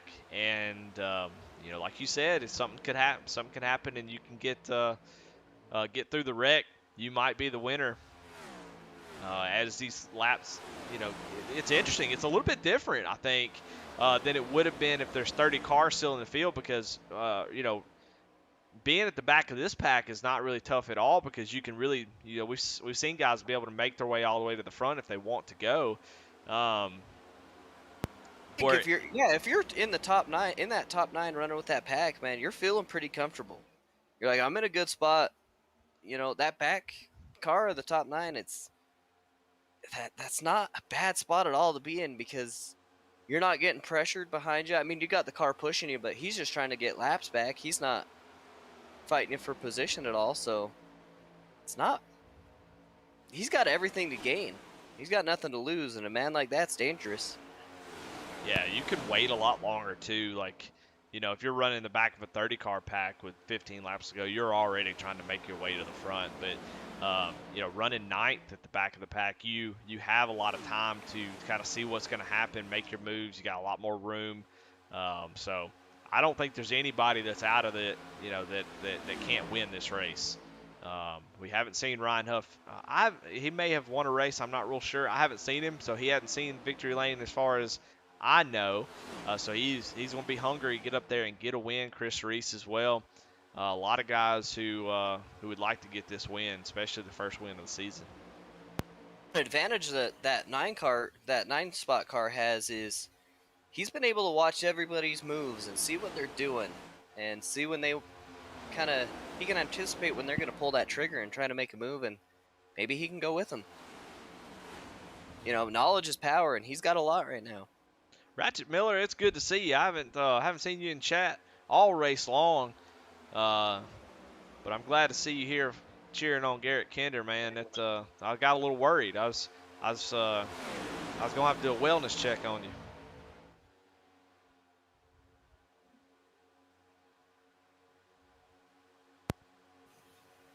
Man, they're all running really close in that snake there. They got that single file working, and we're coming down. We got? How many laps we got to go? 15? About 13 laps to go, coming to 12 now. So it's you're thinking. You see Fry get up there, give Jason Warren a little push. You're just trying to decide, how am I going to do it?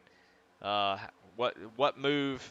We had a guy one time in a league. He would think out loud, and he was sitting third at Daytona. And we were all listening. I don't know if he knew his mic was hot, but he was going, "I'm sitting in third, right where I want to be. I'm gonna wait, make my move with 3 laps to go." He was thinking out loud. That's what he was saying. And I think that's what Garrett Kinder's doing. He's going, "I'm right where I want to be. I'm sitting third. Gonna make my move with 3 laps to go." So I don't. I think that's what you're doing. Just trying to figure out how you're gonna set it up. Who's gonna go with you? If you're Brian Fine, Jonah Colbert, you're going to say, well, any one of these guys jump up to the high line, I'm going to be ready and jump up there and block that line and let me lead it. So you can be at the front. It's going to be important. Yeah, because, they proved that high line works. Yeah, we've seen quite a few. Yeah, and that was something we were worried about early on in the race, is that high line being viable, seeing if somebody can actually get out front. But Jason got up there with it. I know they had a pack 4 that was running really hot, but Zach, they pushed him up to that front. So I think it'll tighten up, especially with 5 laps to go, something like that. You're going to see some double file racing maybe. But they might be conservative because they know they're going to come to lap traffic. You never know how it's going to play out. You got a lot of damaged cars on that speedway, so you got to be cautious of that too. Yeah, and you're picking up some stragglers here, some lap down cars are up at the back of the pack. So that's always adds a wrench into the whole deal when you're racing people that you may not be, on the same lap with. And you have to be careful because they're racing too, Chuck Pegleg Phelps they put him a lap down, so he was out there running by himself. And so he's fighting with Stephen McDonald up here, who's running behind Jesse Necula. He's trying to get up to him to get, in front of him, so he gets the lucky dog if a caution does come out. So Chuck up there trying to make some moves, and you think, well, he's a lap down. Why is he doing that? Well, he's up here trying to make something happen, and knows if a caution comes out, if he gets in front of Steven, he's back on the lead lap, and he's right back in this thing. So, there's a lot going on here that could happen as we see these two kind of break away a little bit.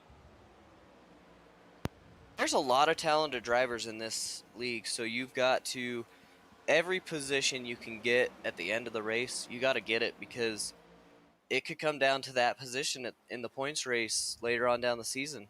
You've got to get what you can where you can, because that playoff cutoff, it takes every little point. Every point matters. Yep, it definitely does. Last season there was quite a few battles at the end as guys were trying to make their way into the playoffs, and we had a good. Last season was pretty amazing. That car is horrible, and it looks like at least at Daytona this car is a little bit more racy, because I won Daytona last year, and it did not feel good at all because I literally qualified on the pole. And I never had to do anything. I just held the bottom, stayed on the inside, and like I said earlier, a guy come up on the high side like we've seen these guys be able to make these moves, and all I had to do is just move over to their left rear quarter panel and just suck the car back. So that car was awful. But so far, I've been really impressed with the runs that these guys can get, the moves they can make. It's just a shame that half the field got taken out in a couple of wrecks. Yeah, it's been really interesting and really racy. I did notice the flex there, Eddie. We know you're a winner. You wake up in the morning, you piss excellence. I'm the defending champ. I'm going to enjoy it for this season. If I'm going to be broadcast, I'm going to at least enjoy the fact that I'm the defending champ. I don't know if you heard me the first time, but I am the defending champ of this series. So they can't take the championship away yet, right? They haven't found out what you did to get it. So yeah, I mean, I'm never going to lose. You know what I mean? I'm one and done. I'm 100% win rate, and so I'm never going to lose the championship. I'm just going to give it away. Yeah. Now you can say you haven't lost a championship in this series. Well, I'll tell you what, I'm excited to see this season as these guys navigate this car. I think that's going to be the most important thing to watch. Is the biggest story is how guys deal with this car, who takes to it, who really adapts. There's going to be changes as the season comes out for NASCAR, and they start to make changes to the car, updates and stuff like that. You're going to have to keep up with it, and so it's going to be interesting to see who takes to this car, especially as we get to real tracks. Short tracks, and Garrett Kinder going to go out to the outside all by himself with 6 laps to go, but he's got a huge run, though. Is he going to stall out? He might be able, and he does. Garrett Kinder all by himself was able to clear both drivers as he gets a massive run and takes the lead as Fry Hubbard is backing out a little bit, and he dives down in front of Jesse Necula. So we're seeing what these cars can do here with about 5 laps to go as Garrett Kinder with a power move. That's a man move in my book. Takes the lead. Threw that car in like a man. That's right. That wasn't. I think getting down to this close, you've got to try something, and that worked. I think it's a little early though. I think it's a little bit early to show that hand. It's good to be out in front, but you showed what's possible, and so now if you're Garrett Kinder, you got to be on ultra defense mode. As you still got to hold on to this lead for about 5 more laps. Yeah, and you got guys now knowing that they're going to expect that move if they get around you again and try to plan for it, So it was risky, but it might pay off. You never know. I think that was a risky move, but I can't say that I wouldn't have done it. If I had the opportunity, I feel like I got that big old run. You got to try something, get positions.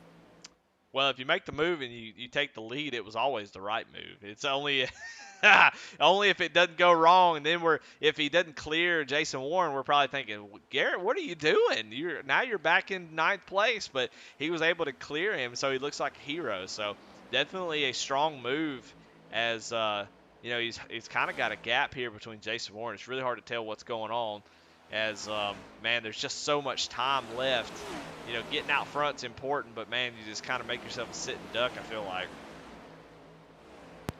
We're 4 laps to go, right? This is when I said it might get interesting. Yeah, 4 laps to go, and there goes Jonah Colbert out to the outside. Going to take a page out of Garrett Kinder's book and go on the outside. Side drafts Jason Warren a little bit. Going to go down the corner. It stalls out just a little bit, but he's got Fry Hubbard on the back bumper. Chris Reese is going to go to the top with Zach Wetstein. So it is definitely picking up as they are side by side as a lap car. Hitman Monzo is on the high side. These guys are going to have to be careful. Lap cars, we need to get out of the way, I think. Let's go ahead and get off the track. We've got 3 laps to go. Man, that's a scary moment. I about choked on my own breath. You got a lot of cars fighting really hard right there, and those lap cars. Oh, Necula goes up and hits Chris Reese. They keep it together, but that was close. The guy's getting really racy. A lot of contact, and they're getting interesting, man. It's trying to put themselves in good positions, and you do have your guy back there fine with a good pusher, Jesse Necula, right behind him, so yeah, might be looking to do something. Zach's gonna jump up to that high line too, help out that high line go.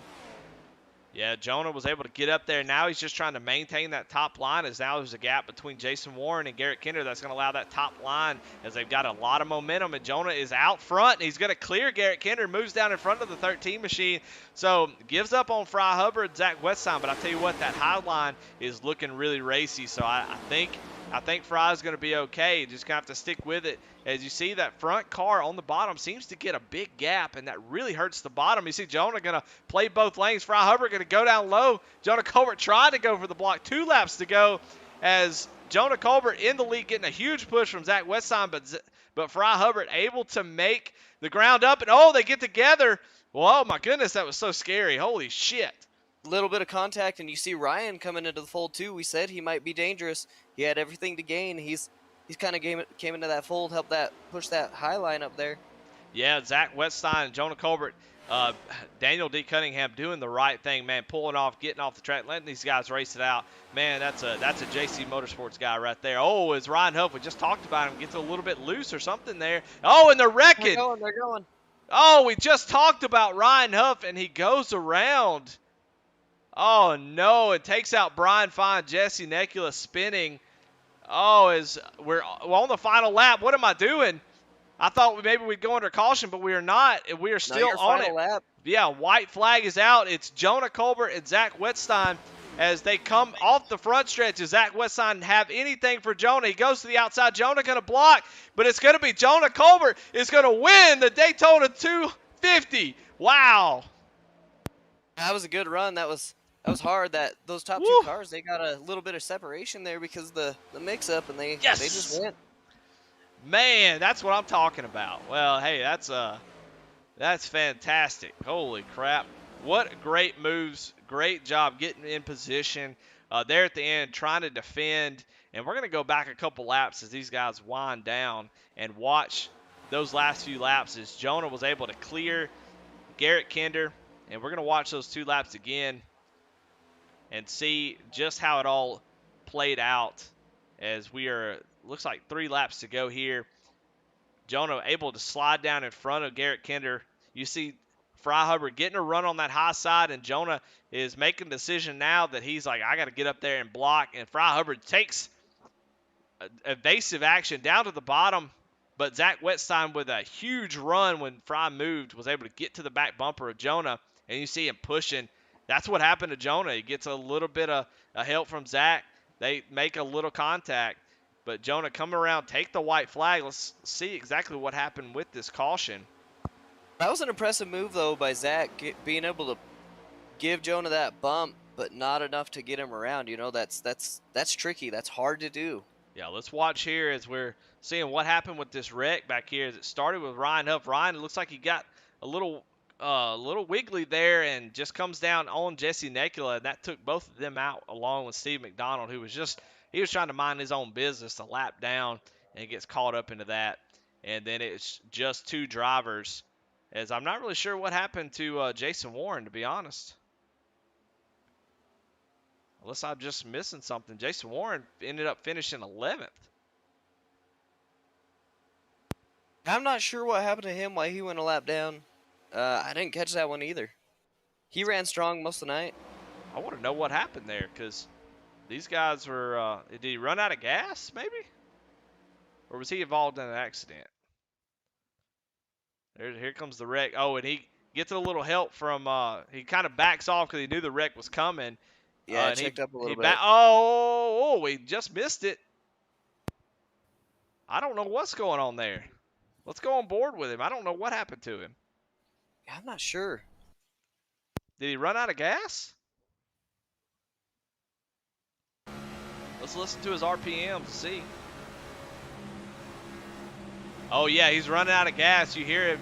Oh, right as they're wrecking, that may have been what happened to Ryan Huff as Jason Warren runs out of gas. Oh, my goodness. And then shifts down and just spins it out. Oh, my goodness. Oh, that's a tough time right there because he had a good run most of the night. Yeah, definitely. So, you know, you talked about fuel mileage and stuff, and it definitely played a part as guys weren't able to make it. So, oh my goodness. Well, that was a lot of stuff going on, and it ended spectacularly. So, pretty good race. Well, Trevor, let's talk to our top 3 finishers. We'll start with Garrett Kinder. Let's pull him up into chat. Hey, Garrett, this is Eddie and Trevor in booth. You got us? Got you.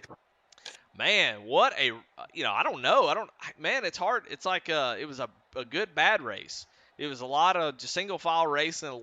20 cars got taken out in those first few wrecks, but I had to tell you who didn't get taken out was you, man. You were up front making moves, and there at the end, you made a strong move by yourself to take the lead. Kind of walk us through your race, man, and how it went.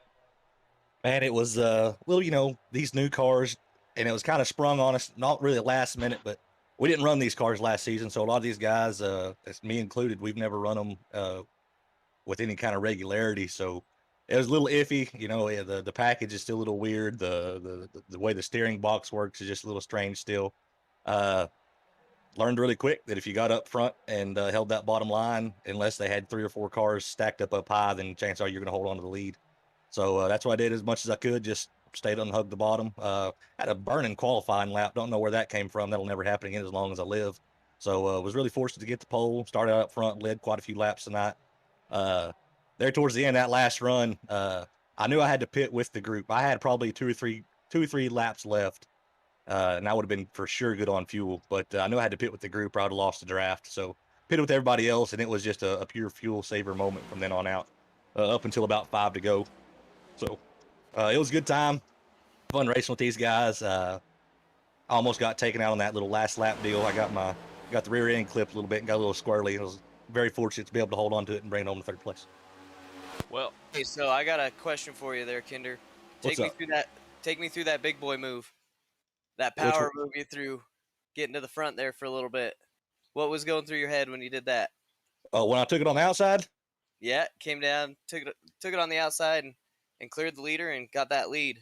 I was amazed because there'd been people trying it on me and couldn't get it done. And man, when I got it done, I was like, all right, heck yeah, let's do it. And then I realized that I now showed everybody else behind me how to do it. And I held on the lead for like maybe 2 laps, and they were passing me on the outside. So, you show people how to do stuff and they use it against you. Yeah, Jason Lottridge, he loves throwing sliders now just because I taught him how to throw a slider.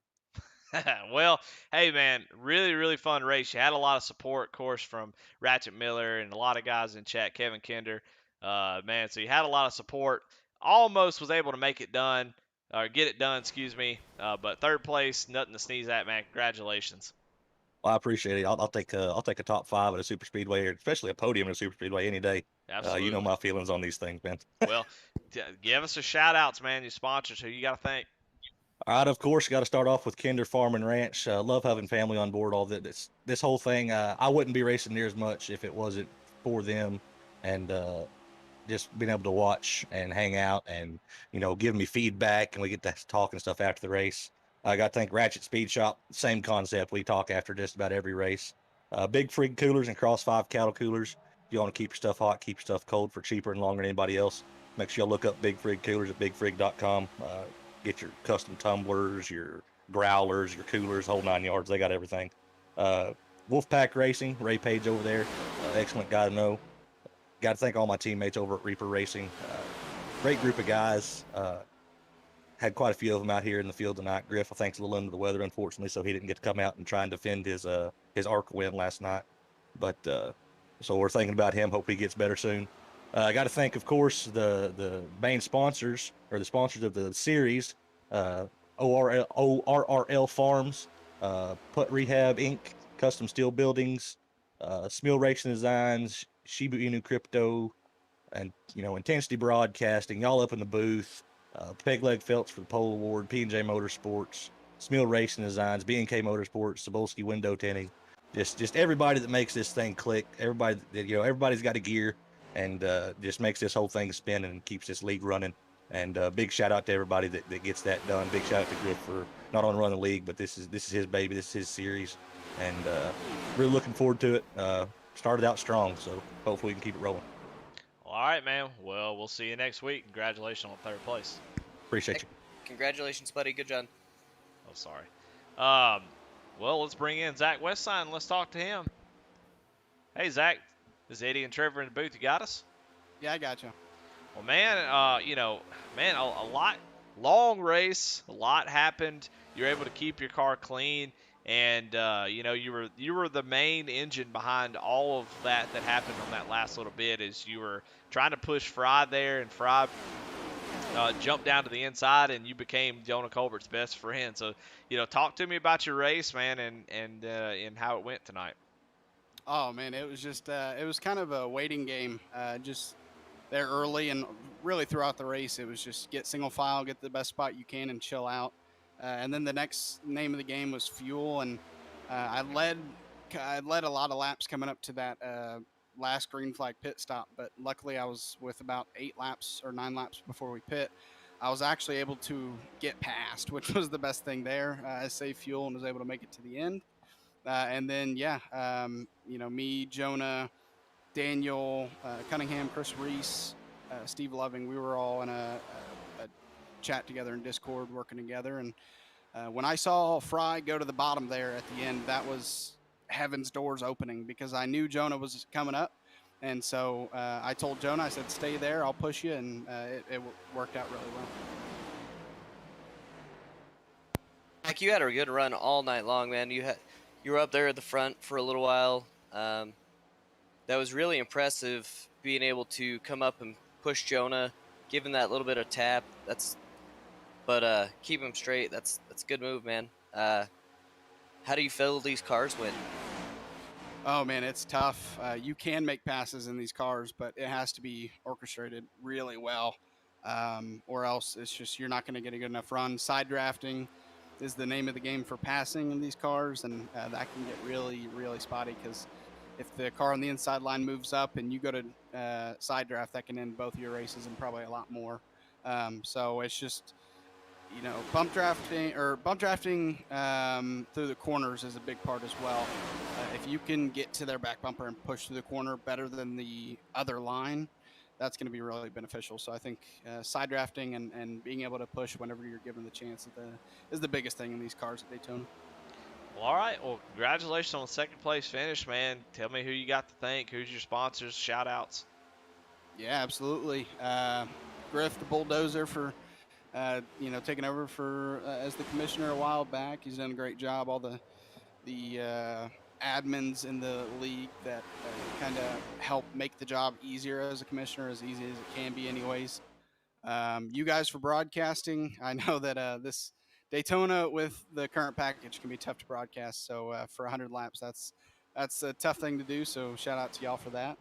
My mom and dad, unfortunately, my dad doesn't race in this series anymore, but I know that he said he would check in every once in a while. So if you're watching right now, hey, Dad. The Original Rebels Racing League is the sponsor of this series, so just the whole league and its entirety, everybody that kind of donates and stuff like that also helps keep it running. ORRL Farms, Putt Rehab Incorporated, Custom Steel Buildings, Smill Racing Designs, and Shiba Inu Crypto. I don't know if I said that right, but I hope I did. I've never heard anybody say it, so I don't even know. I think you're absolutely right. Well, Zach, man, congratulations. Really fun to watch y'all work that out and strategize, save gas, and at the end, man, you made some strong moves. You were just as much part of that win as Jonah was, as he definitely needed you to get up there and get that W. So man, congratulations. Second place finish is a hell of a run. So congratulations again. Thank you very much. Y'all have a good night. Well, all right, let's bring up our winner, Jonah Colbert. Jonah, this is Eddie and Trevor in the booth. You got us? Hey guys, what's going on? Man, well, congratulations. Dude, hell of a race. You were up there all night long and just trying to bide your time, man. And tell me about your race. I mean, what was your thought process through the whole race, and what were you trying to do to get there and be there at the end to get the win? I kind of assumed it was going to be like the old Cup cars that we had last season, where it's single file and you really can't pass because of the side draft, and that's pretty much the way it felt. But I noticed after that last round of pit stops, which we had to pit a little bit early because one of the guys in our group was, he couldn't make it because he had led too many laps, and so we pit a little early, and the field was really, really close. I mean, coming out of pits, we were within like a half a lap, I think. So we tried to save as much as possible, and then we got to realizing that Warren couldn't make it on fuel because he pit a lap before us. And then once we started seeing the speeds get low, we decided we were just going to have to time our pass just right so we can make it on fuel. And when we got down to, I think it was about 3 to go, and we were down to like 175 miles an hour, that's when we decided to pull the trigger. So it just worked out, but couldn't have done it without the help of Zach and the other teammates, Chris Reese and Daniel and Steve. So appreciate them. Zach gave me a big push there at the end, and that was the difference. So, Job, Jonah, and I just want to let you know Eddie had no faith in you, and I had all the faith in you. I picked you to win this race. well, it's a super speedway. It's like playing the lottery, man. I'm just happy to be able to finish one for once instead of wrecking. So I'll take it. I just got to give you guys a hard time, you know that. But no, congratulations, man. All right, appreciate it, guys. Well, I do want to, were y'all able, if everybody was able to run full speed, I mean, how close was your gas? Were you able to make it no problem? Were you pretty close? Because I think we noticed a couple guys run out. It just really depended on if you were in the lead or not. If I'd been in the lead, there's no way I would have made it. But being back there in, I think I was fifth or something, I was able to run about 3/4 throttle, and then that put me to about a lap and a half to 2 laps up on the good side, and then so it just came down to timing when I wanted to go for the lead and hold it wide open because it was going to burn a lot of fuel doing that. But in the lead, no, wouldn't have made it. But back there in the pack, yeah. Well, man, congratulations! First win in the new car. They can't take that away from you. You're the first guy to ever win in Original Rebels on the next gen car. So you'll be forever in the record books, wherever those record books are. Probably sitting behind the toilet somewhere. I don't know. But anyway, man, congratulations on the first win of the season. Really impressive run. Who you got? Sponsors, shout outs. You've already shouted out a couple guys, but who else you got? Thanks to Griff for putting this series together and getting us in the new car there kind of last second. I know everybody was kind of indecisive on which car to run, but he got everything together. And thanks to Kai Shappert for doing race control tonight. He stepped up in a big way, and we appreciate his efforts in this league. I appreciate you and Trevor for broadcasting. And shout out to teammates at JC Motorsports and Zach Wetstein for giving me a push to the win. Well, all right, man. We'll go celebrate, and we'll see you next week. Thanks, guys. Well, all right, Trevor. Well, man, hey, look, that was fun, man. I appreciate you jumping up in the booth. Kind of tell me, closing thoughts, man, about this race, and what surprised you. What were you had some ideas of maybe how this car would run, and did anything change your mind, or do you still feel about the same? First off, I just want to say thank you for having me. It was a lot of fun. I enjoy doing this. But I think my final thoughts is really, I thought it was going to be more one lane than it was. I didn't think that those runs could come on the outside, but they did. And, you've seen how big of a difference maker that was late in the race. And, I hope moving forward that everybody's a little more cautious during the season with that. I mean, we've seen how big of an impact that no fast repair is, so we got to see how that's going to play out. Yeah, I think that definitely played a big part in this race and how it played out. Is those first 2 or 3 wrecks were massive, and it really changed the complexion of this race and allowed it. I mean, it's really hard to say because we didn't get an end of the. I think if there were 30 cars, we would have a bigger wreck there at the end when that incident happened and wouldn't be able to finish it out. Maybe a couple green white checkers, but with about 10 cars on the lead lap, that really allowed for an interesting finish. So. Lots of guys having some tough nights that we've already talked about. A lot of guys will be upset. I'm sure Daytona always does that. Daytona, Talladega, and short tracks, you're always going to be upset. But these guys up front, Jonah Colbert, Zach Westside, Garrett Kinder, Fry Hubbard, Chris Reese, your top 5.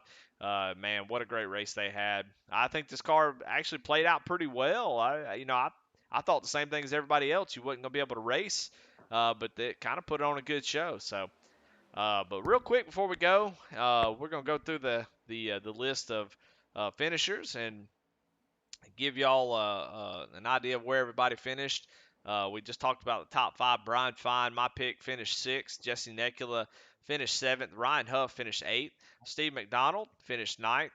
A great top 10 finish for Chuck Pegleg Phelps after losing the draft there. Was able to recover and get a top 10. That's fantastic. Great run by him. Jason Warren, a little heartbreak there at the end, running out of gas. Finishing 11th. Matthias Swank finishing 12th. Daniel D. Cunningham finishing 13th. Spencer Gay finished 14th. 15th, Charles Stevens Jr. Mickey Isaac finished 16th. 17th, Cameron Combs. 18th, Eric Burkhalter. 19th, Phil Hitman Monzo. 20th, Steve Loving. 21st, Michael Swink. 22nd, Michael Morrison. 23rd, Justin Ray. 24th, Christopher Heiner. 25th, Brandon Pollock. 26, Brandon Wallace. 27, Jason Lottridge. 28, Josh Lokenvitz. 29th, Kyle Roberts. 30th, Christian Dedman. 31st, Matt Clemon.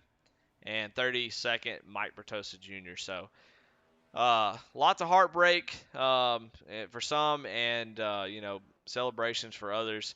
But otherwise, still a great race in a new car. So I'm really excited to get this season. Next week we'll be on Intensity, and we'll be moving over there for the rest of the season. Yeah, I want everybody to have a great night. Thank everybody in chat who was active during the chat, letting us know who you're pulling for, making it fun. Ratchet Miller, Kevin Kinder, all those guys, y'all always, man, y'all, we miss y'all if y'all don't show up. So thank y'all for always being there. And want to thank all the admins. Want to thank Griff for putting this on. And we'll kind of go through everybody's done a really good job of talking about the sponsor, but we'll go ahead and hit them one more time. Of course, Original Rebels Racing League is the main sponsor.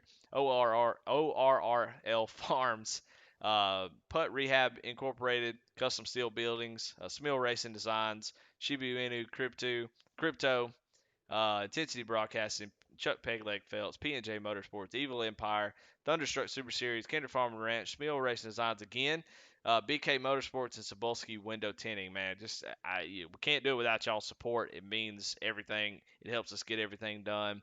Man, without the support of our members, it's impossible to put this on and be the quality of racing that you see here. So thank those guys. Thank everybody that comes out and watches. And thank the drivers for putting on a good show. But we'll see you next week. Y'all have a good night.